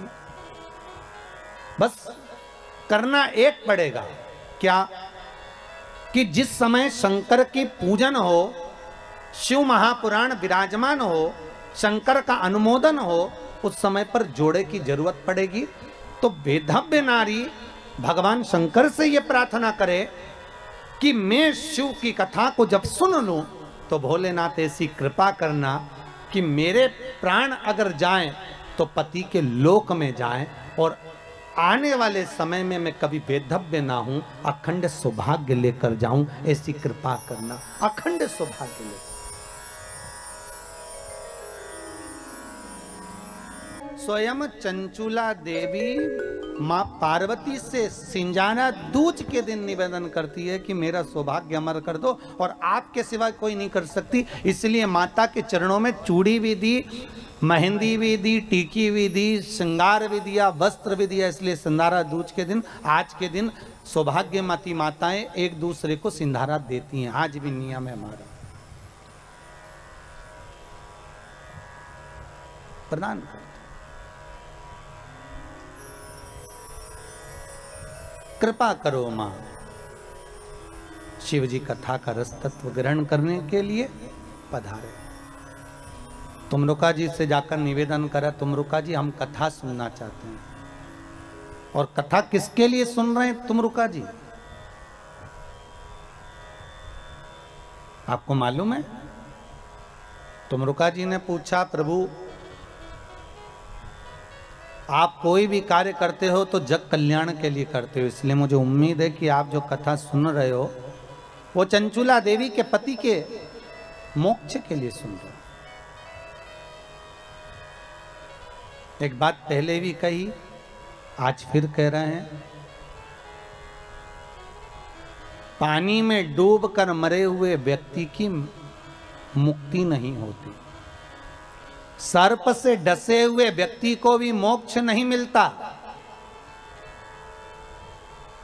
तीसरा, स्त्री के हाथ से, नारी के हाथ से मरे हुए व्यक्ति को भी मोक्ष नहीं मिलता। और बहुत ध्यान देना महाराज,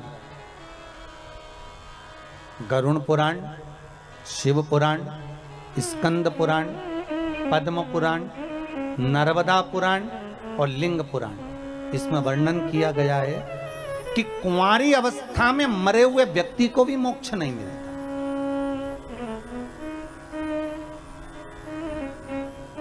जो कुंवारी अवस्था में मर गए,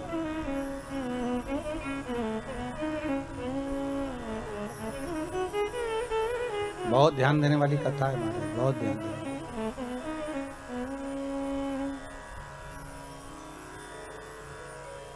कुंवारी अवस्था में जो मर जाता है उसकी भी मुक्ति नहीं, उसका भी मोक्ष नहीं, उसकी भी गति नहीं।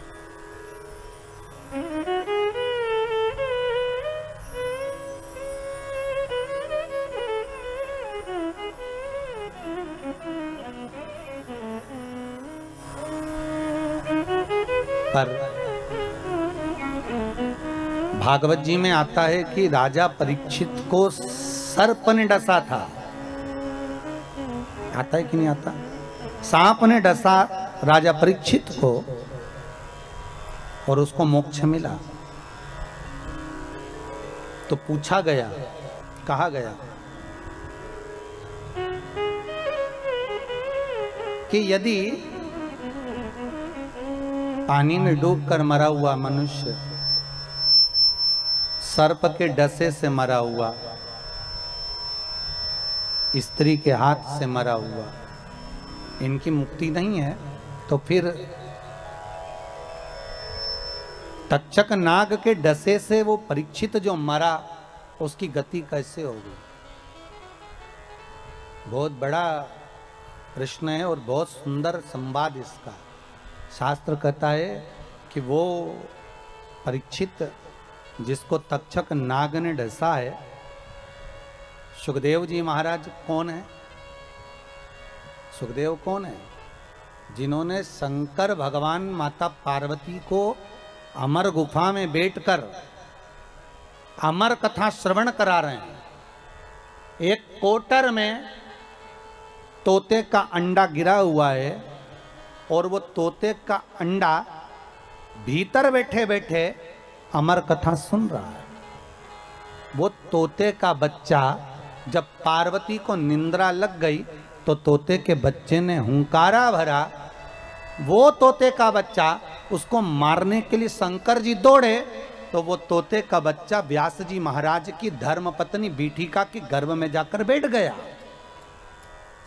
तो तोते का बच्चा जो शुक है, तोते के बच्चे को कहते हैं शुक, और व्यास जी की पत्नी के गर्भ से जन्मा इसलिए कहलाया देव। दोनों को मिला दो तो हो गया शुकदेव। तो वो शुकदेव कोई दूसरा नहीं है। वो शुकदेव कौन है? तो शिव महापुराण की कथा कहती है वही शंकर का एक अंश, वही शिव का एक अंश सुखदेव के रूप में जिसने अमर कथा को श्रवण कर रखा था। वो सुखदेव बैठकर राजा परीक्षित को श्रीमद् भागवत कथा का रसास्वादन करा रहे थे। जब पूरी कथा सुखदेव जी ने सुना दी, अंतिम क्षण बचा, अंतिम क्षण, पूरे स्कंद जब पूरे हो गए,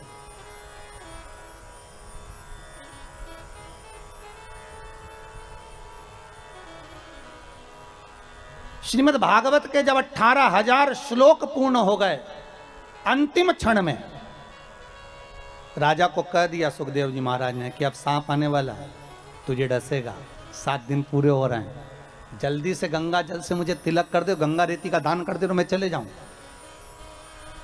तो परीक्षित ने पूछा कहाँ जा रहे हो? सुखदेव जी महाराज बोले अब मेरे को जाना होगा क्योंकि सांप आएगा, तुझे डसेगा। तो परीक्षित कहते हैं आप गुरु हो, आपने कथा सुनाई है और सांप मुझे डसेगा तो मुझे तकलीफ नहीं होगी? सुखदेव जी महाराज कहते हैं अगर तूने कथा को सुना है और कथा रसामृत का पान किया है तो तेरी नस नस में भगवान की कथा समाई है, तो तू एक काम कर, तेरे हृदय को जो अच्छा लगे उस नाम के जाप में बैठ जा। तो परीक्षित ने प्रश्न किया, ये बताओ कि कथा भय से मुक्ति देती है ना? हाँ, तो कथा अगर भय से मुक्ति देती है तो अब मुझे सर्प के डसने का भय नहीं है, फिर क्या है? तो भगवान से सुखदेव जी महाराज से राजा परीक्षित कर रहा है, बस बात इतनी सी है कि जब वो सर्प का जहर मेरे शरीर में जाएगा तो मेरे शरीर की रोमावली में कृष्ण समाया होगा, क्योंकि मैंने भागवत सुनी है तो मेरे शरीर में कृष्ण बैठा होगा। बस निवेदन इतना है, वो जहर मेरे कृष्ण तक ना पहुंचे, उसको रोकने का कोई उपाय बता दो। तब सुखदेव जी की आंख में जल भर गया और सुखदेव जी ने राजा परीक्षित से कहा कि अब तू शिव का स्मरण करना प्रारंभ कर दे। और परीक्षित के मुख से शंकर का जब नाम निकला, तक्षक डसा पर जहर उस कृष्ण तक पहुंचने नहीं दिया। इसको कहते वात्सल्यता, इसको कहते प्रेम, इसको कहते स्नेह, इसको कहते करुणता, इसको वात्सल्यता, इसको प्रेम, इसको करुणता कहते, इसको स्नेह कहते।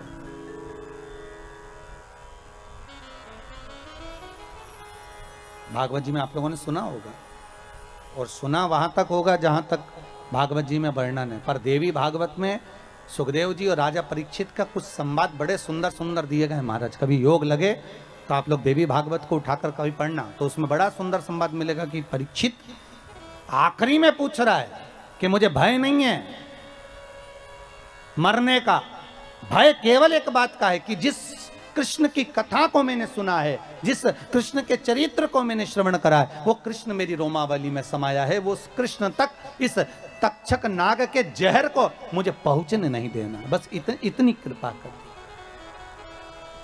वो ना पहुंचे।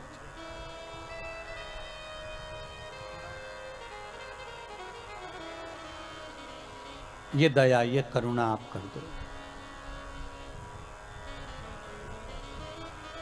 शिव महापुराण की कथा कहती है 3 तरह से मरे हुए व्यक्ति को मोक्ष नहीं। सर्प का डसा, पानी में डूबा, स्त्री के हाथ से मरा, और गरुड़ पुराण में एक और बात लिखी है, कुंवारी अवस्था में मरा हुआ। पर शिव महापुराण की कथा कहती है, एक संवाद बड़ा सुंदर है। जिस समय पर भगवान शंकर ने ब्रह्मा जी से कहा कि तुम सृष्टि की रचना करो, और सृष्टि की रचना ब्रह्मा जी से पूछा कि सृष्टि बनाना कैसे, भगवान ने अपना स्वरूप का जो दर्शन कराना था, उसके पहले ब्रह्मा जी से कह दिया कि आधे पुरुष बना दो, आधे स्त्री बना दो। पुरुष और स्त्री, हाँ, आधे पुरुष बनाओ, आधे स्त्री बनाओ। ब्रह्मा जी ने पूछा पुरुष और स्त्री कैसे, तो भगवान शंकर ने कहा एक काम करो, अगर एक पुरुष बना रहे हो तो एक स्त्री बनाओ, दो पुरुष बना रहे हो तो दो स्त्री बनाओ। अगर दो पुरुष हैं तो दो स्त्री, एक पुरुष है तो एक स्त्री बनाओ। ठीक है, आधे आधे दोनों को बना दो। अब ब्रह्मा जी ने जो सृष्टि का निर्माण करा तो उन्होंने पुरुष और स्त्री को मिला के बना दिया। तो भगवान विष्णु और भगवान शंकर दोनों भ्रमण करते करते पृथ्वी पर आकर देखे तो क्या देखा कि चारों तरफ किन्नर ही किन्नर नजर आ रहे थे। जब किन्नरों को देखा तो भगवान विष्णु को तो हंसी आ गई। जो ठहाका लगाकर भगवान हंसे तो भगवान ने पूछ लिया, भगवान पूछे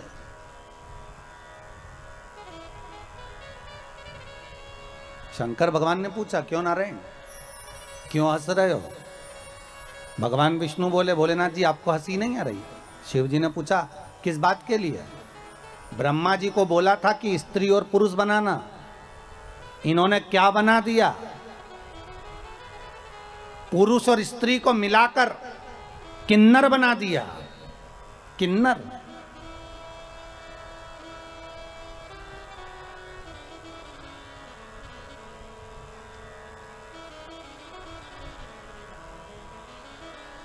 भगवान शंकर भगवान विष्णु को देखकर आंखों में जल भरकर बोले रे नारायण, आपने ब्रह्मा की बनाई हुई सृष्टि पर हंसा है।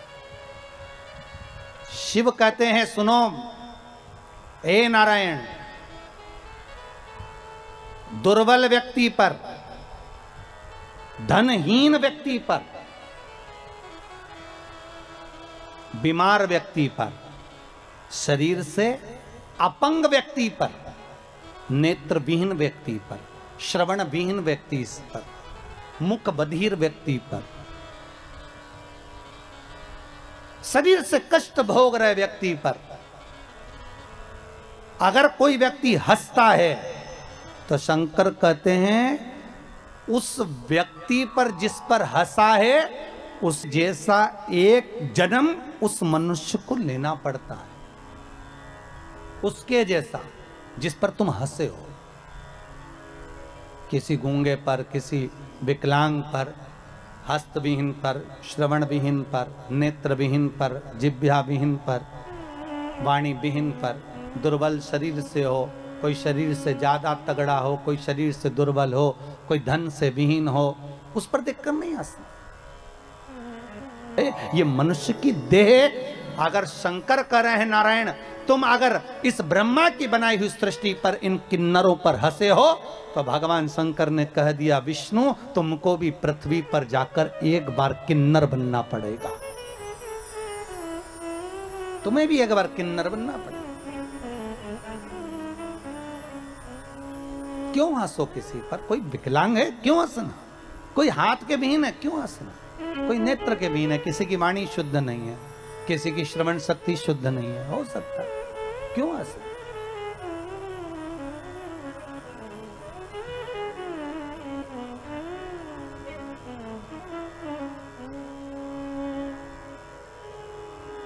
बाल्य अवस्था में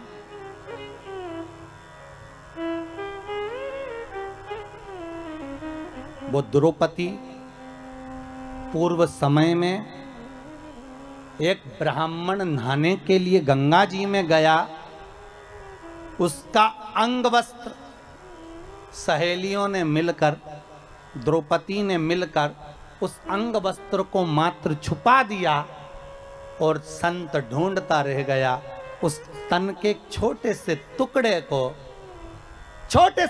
को ढूंढ रहा है संत।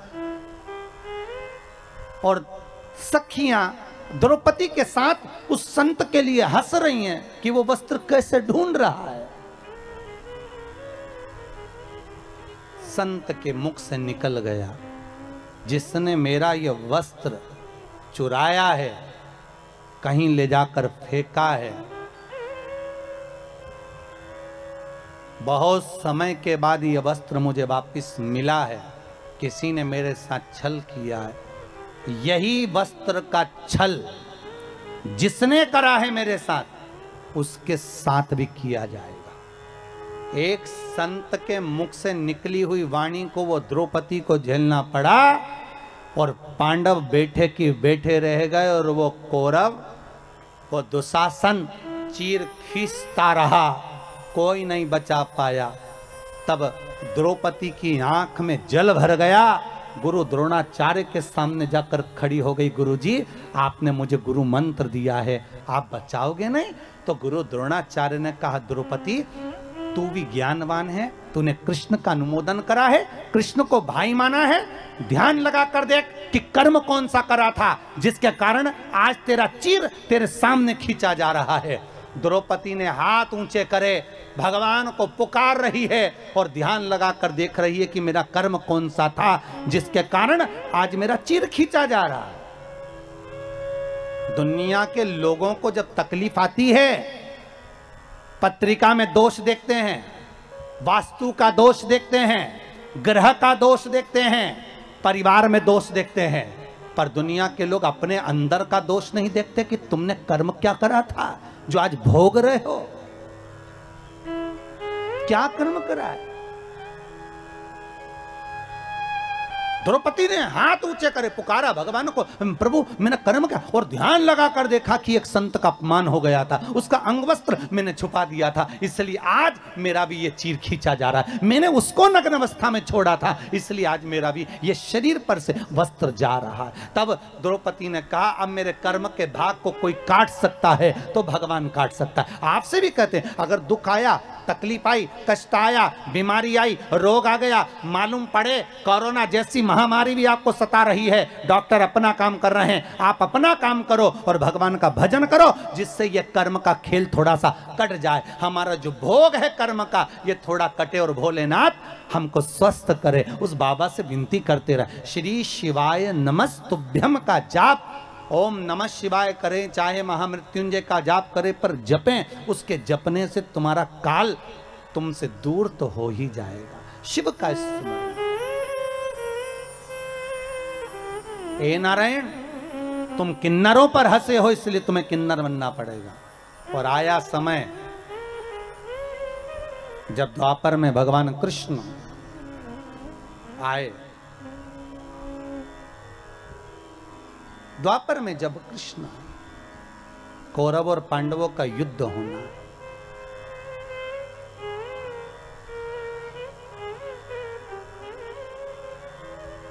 कहां पर हुआ था कौरव और पांडवों का युद्ध?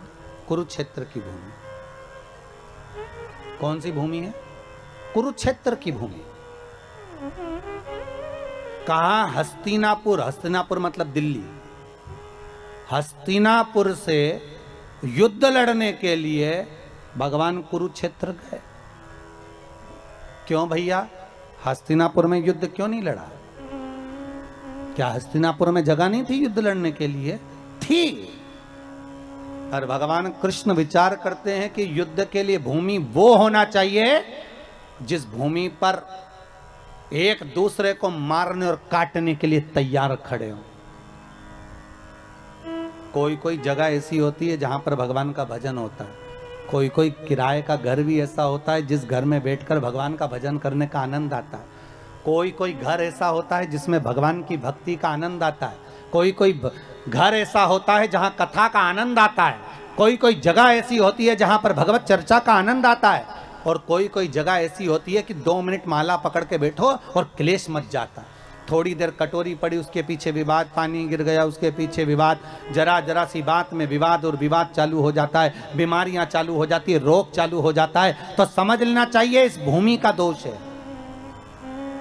श्रवण कुमार अपने माता पिता को लेकर कंधे पर कांवड़ में रखकर तीर्थ कराने चले। कंधे पर माता पिता को लेकर श्रवण कुमार तीर्थ कराने जा रहे हैं, अपने माता पिता को लेकर। और माता पिता से हरी चर्चा करते करते गए और आगे जाकर श्रवण कुमार ने अपने माँ बाप को छकड़े में बिठाया और उठाकर खड़ा कर दिया और अपने माँ बाप से बोले, अंधे हो गए हो, पांव नहीं टूट गए तुम्हारे, खड़े हो, पैदल चलो। कौन बोले? श्रवण कुमार अपने माता पिता से करें कि आंखों से अंधे हो, पांव से थोड़ी ना, खड़े हो और पैदल चलो। श्रवण कुमार की मां ने, सुहांगी ने अपने पति शांतिन मुनि से कहा, श्रवण कुमार के पिता से, कि आज बेटे को क्या हो गया है। शांतिन मुनि ने सुहांगी का हाथ पकड़ा और हाथ पकड़कर कहा, सुहांगी चुप रहो, पैदल चलो, चलो पैदल। श्रवण कुमार ने माँ बाप का हाथ पकड़ा, छकड़े से नीचे उतारकर अपने माँ बाप को पैदल लेकर चले। थोड़ी दूर निकलने के बाद श्रवण कुमार अपने माँ बाप के चरणों में गिर गए, पांव पकड़ लिए, पिताजी गलती हो गई, क्षमा कर दो, पिताजी मुझसे गलती हो गई, क्षमा करो, गलती हो गई, क्षमा करो। पत्नी ने पूछ लिया सुहांगी ने शांतिन मुनि से, आखिर श्रवण कुमार ने हमारा अपमान क्यों करा, हमको पैदल चलने का क्यों बोला। शांतिन मुनि बोले, सुहांगी जिस गांव में से निकलकर हम जा रहे हैं ना, ये गांव की जो जगह है ना, ये मय दानव राक्षस की है। मय दानव राक्षस ने इस गांव की जमीन के नीचे ब्राह्मणों को मार मार कर उनके शवों को दबा दिया, उनका रक्त पीता है। अच्छा, ये उस मैदानों की जमीन है। इतना गुस्सा करता था मैदानव, ब्राह्मणों को नष्ट कर देता था।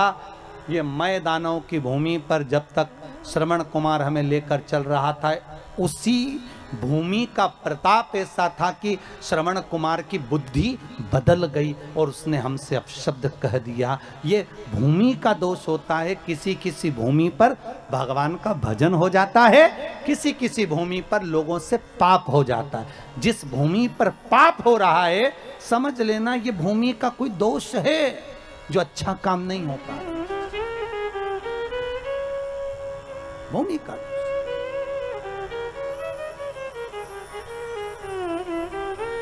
कारण क्या हो सकता है?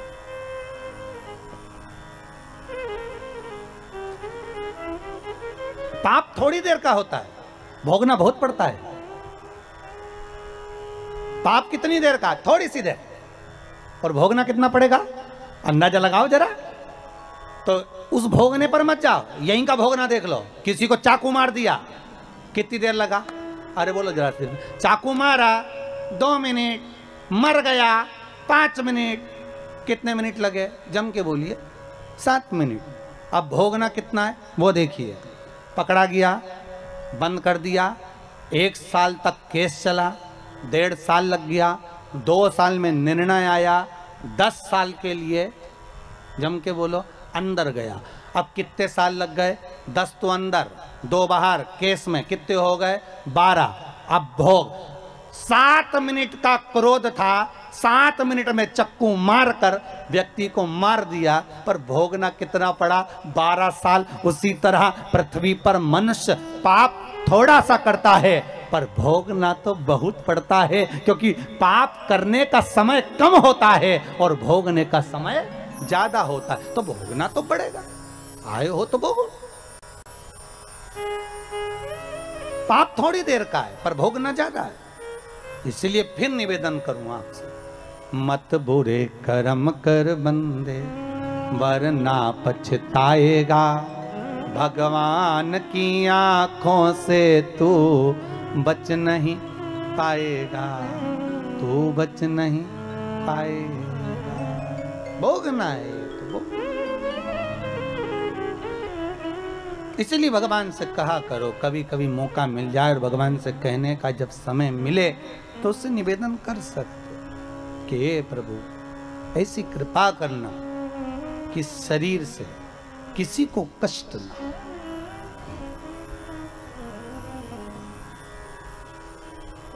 किसी को कष्ट ना हो। कुरुक्षेत्र की भूमि ढूंढी है युद्ध के लिए। विचार करो जरा, भगवान कृष्ण द्वारका में बैठे थे और अपने दूतों को कहा ऐसी भूमि ढूंढना जहां भाई भाई का दुश्मन हो जाए। द्वारपाल ढूंढते ढूंढते गए, कहीं नहीं मिली ऐसी जमीन। पहुंच गए कुरुक्षेत्र। बड़े भाई ने छोटे भाई से कहा जा उधर मेड़ पे से पानी आ रहा है, मेड़ को बांध दिया। छोटे भाई ने कहा भैया मेरे हाथ में सामान रखा है, तू चले जा, तू बांध दिया। बड़े भाई को क्रोध आ गया, उसने हल रखा था हाथ में, छोटे भाई के पेट में मार दिया। हल से खींचता हुआ छोटे भाई को ले जाकर मेड़ पे सुला दिया जहां से पानी को रोकना था। पानी तो रुक गया, भाई तड़प तड़प के मरता रहा। भगवान कृष्ण के दूतों ने जाकर कन्हैया से कह दिया हमने वाली भूमि देख ली जहां भाई भाई का दुश्मन है। कौन सी भूमि है? तो कहा कुरुक्षेत्र की भूमि। भगवान ने कहा युद्ध होगा तो वहीं होगा, नहीं तो भगवान चाहते तो प्रतापगढ़ में भी युद्ध कराने आ सकते थे। दिक्कत क्या थी? हस्तिनापुर से तो जाना था, वहां गए तो उसकी जगह यहाँ आ जाते, प्रयागराज आ जाते, मथुरा पहुंच जाते। भगवान चाहते तो जहां जाकर युद्ध लड़ा देते, पर उन्होंने कुरुक्षेत्र की भूमि को ढूंढा। क्यों? उस भूमि पर युद्ध कराना, क्योंकि वहां भाई भाई का दुश्मन बन सकता है। केवल वही भूमि एक ऐसी है जहां पर भगवान कहते हैं कि मैं युद्ध करा सकता हूं, वो भूमि को ढूंढा। और उस भूमि का दूसरा फल क्या था? कुरुक्षेत्र की भूमि पर राजा कुरु, जिसने शंकर भगवान की आराधना करी थी, और शिव जी ने प्रसन्न होकर कहा था मांग कुरु तुझे क्या चाहिए। राजा कुरु कहता है प्रभु बस मुझे वर दे दो कि इस भूमि पर जो मरेगा उसको स्वर्ग मिलेगा, आप वर दो। भगवान ने कहा कुरु तू और कुछ मांग ले। राजा कुरु ने शंकर जी से कहा नहीं नहीं प्रभु, आप तो बस इतना वर दे दो कि मेरे कुरुक्षेत्र में, मेरे क्षेत्र में, मेरी इस कुरु भूमि पर जहां पर कोई मरे उसको स्वर्ग मिले। तो भगवान कृष्ण को तो मालूम था कि शंकर जी ने वर दिया है, इस भूमि पर जितने मरेंगे बेचारे, अभी परिवार की लड़ाई में, कौरव और पांडवों की लड़ाई में ये दूसरे मरेंगे, और दूसरे मरेंगे तो इनका क्या फायदा होगा? जमीन मिलेगी तो पांडवों को, जमीन मिलेगी तो कौरवों को, ट्रैक्टर मिलेगा तो पांडवों को, ट्रैक्टर मिलेगा तो कौरवों को, मकान मिलेगा तो पांडवों को, राज मिलेगा तो पांडवों को। तो परिवार की लड़ाई में जो दूसरे मरेंगे इनका भी तो उद्धार होना चाहिए। तो भगवान ने मन में सोचा एक काम करो कुरुक्षेत्र में युद्ध लड़ाओ। कुरुक्षेत्र में युद्ध लड़ाएंगे तो जितने मरेंगे इनको कम से कम स्वर्ग तो मिल जाएगा। तो भगवान ने ये चतुरता कर कर कुरुक्षेत्र में युद्ध लड़वाया कि मरे तो वैकुंठ।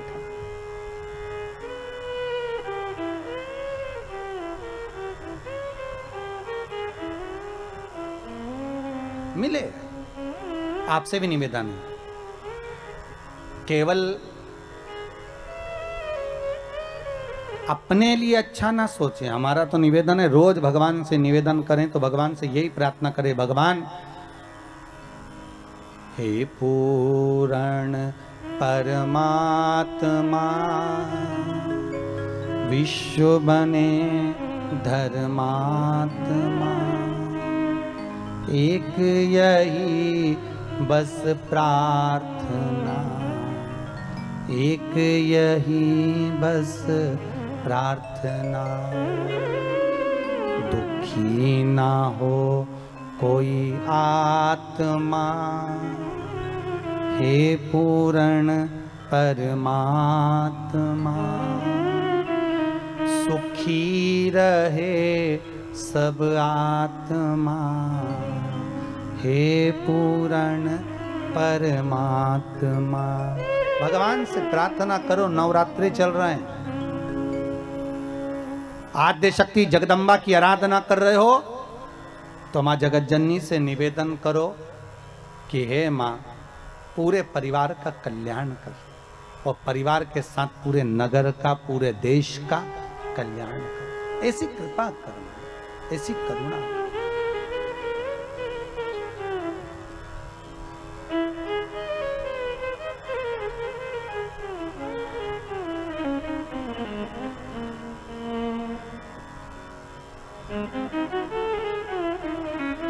ऐसी कृपा हो, ऐसी दया हो जाए। हे नारायण, तुमको भी पृथ्वी पर जाकर किन्नर बनना पड़ेगा। भगवान बने। द्वापर आया, कौरव और पांडवों का युद्ध हो रहा है।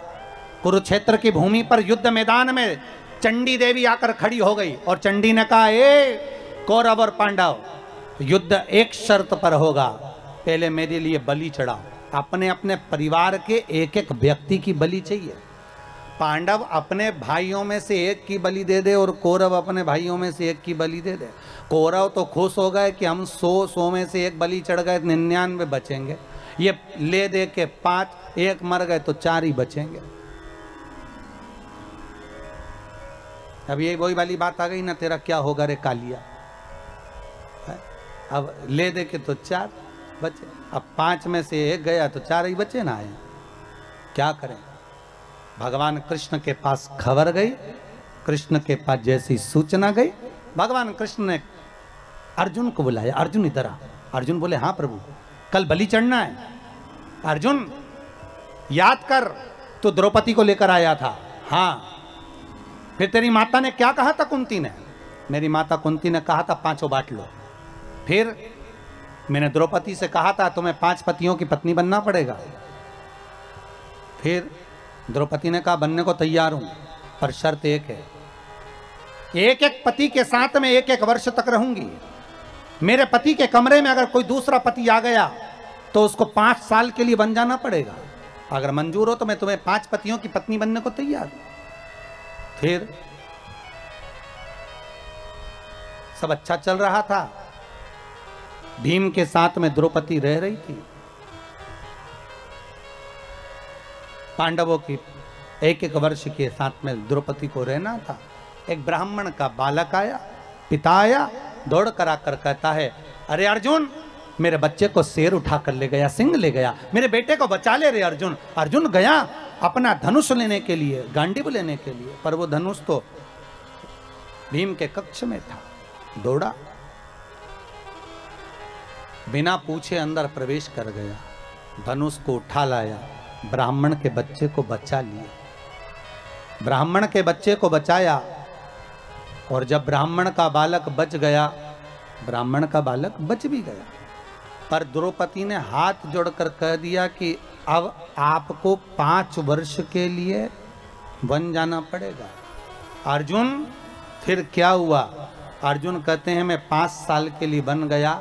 वन में जाकर मैंने नागों की कन्या उलूपी के साथ में विवाह कर लिया। विवाह करने के बाद मेरा एक बेटा हो गया, उसका नाम आरावन था। क्या नाम था? आरावन। भगवान कहने लगे अब अर्जुन खड़े हो जा, उसी जगह पर जहां तूने विवाह किया था, जहां तेरा बेटा हुआ था। अब वो बेटा बड़ा हो गया होगा, ये तो तुम्हारी कुल का, परिवार के एक व्यक्ति की बलि देना है, उसको लिया, उस आरावन की बलि देंगे, जा लेकर। अर्जुन गया, आरावन को कहा बेटा कौरव और पांडवों का युद्ध है, तुम्हें युद्ध में चलना है। आरावन ने कहा चलो चलिए पिताजी, चिंता मत करना, एक एक कौरवों को मार मार कर गिराऊंगा, आप बिल्कुल टेंशन ना लीजिए, चिंता ना करिए। जैसे ही आरावन आया, भगवान कृष्ण ने बुलाकर कहा आरावन तुम्हें मालूम है तुम्हें क्यों बुलाया गया है? आरावन ने कहा नहीं दादा, हमको नहीं मालूम। आरावन, आपको नहीं मालूम? नहीं। चंडी देवी को बलि चढ़ाना है कौरव और पांडवों में से एक एक परिवार के एक एक व्यक्ति की, तुम्हारी बलि चढ़ना है। आरावन कहते हैं दादा बलि तो चढ़ा दो, मना नहीं है, पर मैं कुंवारा हूं, मैंने अपनी माता उलूपी, नागों की कन्या, मेरे नाना जो थे वो नाग थे, सांप थे, तो मेरे नाग नाना ने अपनी पुत्री उलूपी को बताया था, मेरी मां को बताया था, नाग कन्या को, कि हे पुत्री, जो कुंवारी अवस्था में मर जाता है उसको ना पिंड मिलता है, ना तर्पण होता है, ना तिलांजलि होती है, ना गया जी में श्राद्ध होता है, ना ब्राह्मण को जिमाया हुआ भाग उस कुंवारी अवस्था में मरे हुए व्यक्ति को प्राप्त होता है। जो कुंवारी अवस्था में मरा है उसको यह भाग नहीं मिलेगा। जो कुंवारी अवस्था में मरा है उसको ना पिंड, ना तर्पण, ना तिलांजलि, ना श्राद्ध, कुछ प्राप्त नहीं होगा, कुछ नहीं मिलेगा। रावण कहते हैं, दादा मैंने मेरी माता के मुंह से सुना था, मुख से, मैं कुंवारा नहीं मरना चाहता दादा। अगर मैं कुंवारा मर गया तो मुझे जल नहीं मिलेगा, तर्पण नहीं होगा, तिलांजलि नहीं होगी, मेरा पिंड नहीं होगा, मेरा भोज नहीं होगा। दादा आपसे निवेदन है, आप मेरा विवाह कर दो, उसके बाद मेरी बलि चढ़ा दो। भगवान कृष्ण ने अर्जुन से कहा, युधिष्ठिर, नकुल, सहदेव सब जाओ, जल्दी से एक लड़की ढूंढो, उसके साथ शादी कर देते। पूरे हस्तिनापुर में ढूंढा तो कौन बाप अपनी बेटी भी आएगा एक रात के लिए? कौन होगा जो लड़की भी आएगा एक रात के लिए? किसी ने लड़की नहीं दी, किसी ने नहीं दी बेटी। भगवान को लगा अब क्या करा जाए। भगवान कृष्ण को याद आया कि शंकर भगवान ने कहा था कि ए नारायण, तुम किन्नरों पर हंसे हो, इसलिए तुम्हारा एक जन्म किन्नर का होगा। भगवान ने कहा एक आज ही जन्म ले लेता हूं, और भगवान कृष्ण किन्नर बन गए। रावण के साथ रात्रि में शादी कर ली, फेरे डाल लिए, भांवर पढ़ ली, और शादी करने के बाद रात्रि को विवाह हो गया। सुबह रावण की बलि चढ़ गई। भगवान फूट फूट के रोने लगे। आज भी हिंदू धर्म में किन्नर गले में मंगलसूत्र पहनते, मांग भरते, चूड़ी पहनते, बिछुड़ी पहनते हैं। कई कई लोगों के मन में आता है कि इनका पति कौन होगा किन्नरों का, तो शिव महापुराण की कथा कहती है रावण किन्नरों का पति होता है, इसलिए आज भी किन्नरों का विवाह एक घड़े से किया जाता है, और सुबह उस घड़े को फोड़ दिया जाता है। किसी पर हंसना नहीं है। कोई वाणी से विहीन है, कोई श्रवण शक्ति से विहीन है, कोई हाथ पैर से विहीन है, कोई दुर्बल है, कोई अधिक हेल्थी है, कोई धन विहीन है, हमें उस पर हंसना नहीं है। ना जाने भगवान शंकर की कथा कहती है, हम जिस पर हंसते हैं एक जन्म हमको भी लेना पड़ता है, एक जन्म।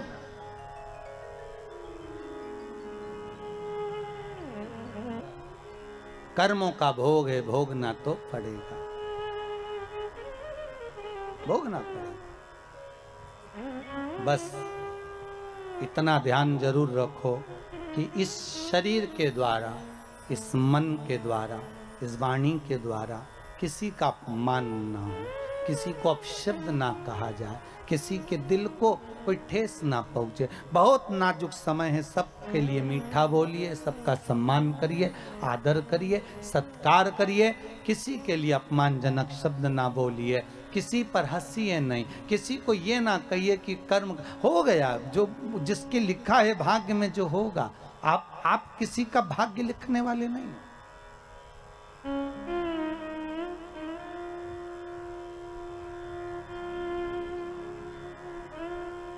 होगा। भगवान शिव ब्रह्मा जी से बोले, ब्रह्मदेव रुकिए, आपने क्या बनाया ब्रह्मा? ब्रह्मा कहते किन्नर बन गए प्रभु।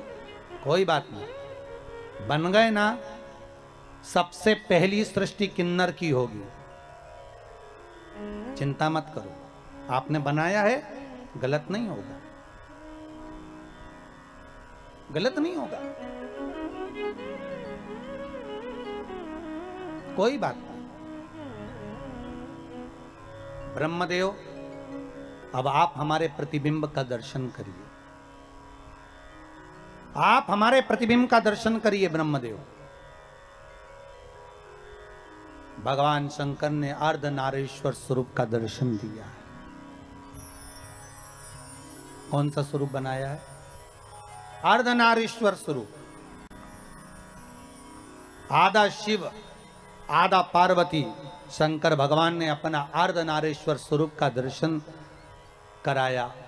और जो अर्धनारीश्वर स्वरूप का भगवान दर्शन कराते हैं, आधा शिव आधा पार्वती देखकर ब्रह्मा थकित रह जाते हैं। और ब्रह्मा भगवान शिव का जो स्वरूप देखा है, ब्रह्मदेव की आंखों से जल निरंतर बह रहा है, जल निरंतर बह। पधारी अर्धनारीश्वर,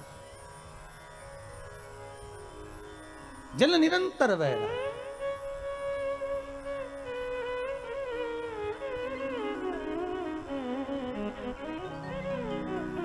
और अर्धनारीश्वर स्वरूप का जब दर्शन ब्रह्मदेव कर रहे हैं, भगवान शिव ने कहा, ब्रह्मदेव गलती आपसे थोड़ी सी हो गई। आपको बोला था कि एक पुरुष एक स्त्री बनाना, आपने दोनों को मिलाकर बना दिया। आपने दोनों को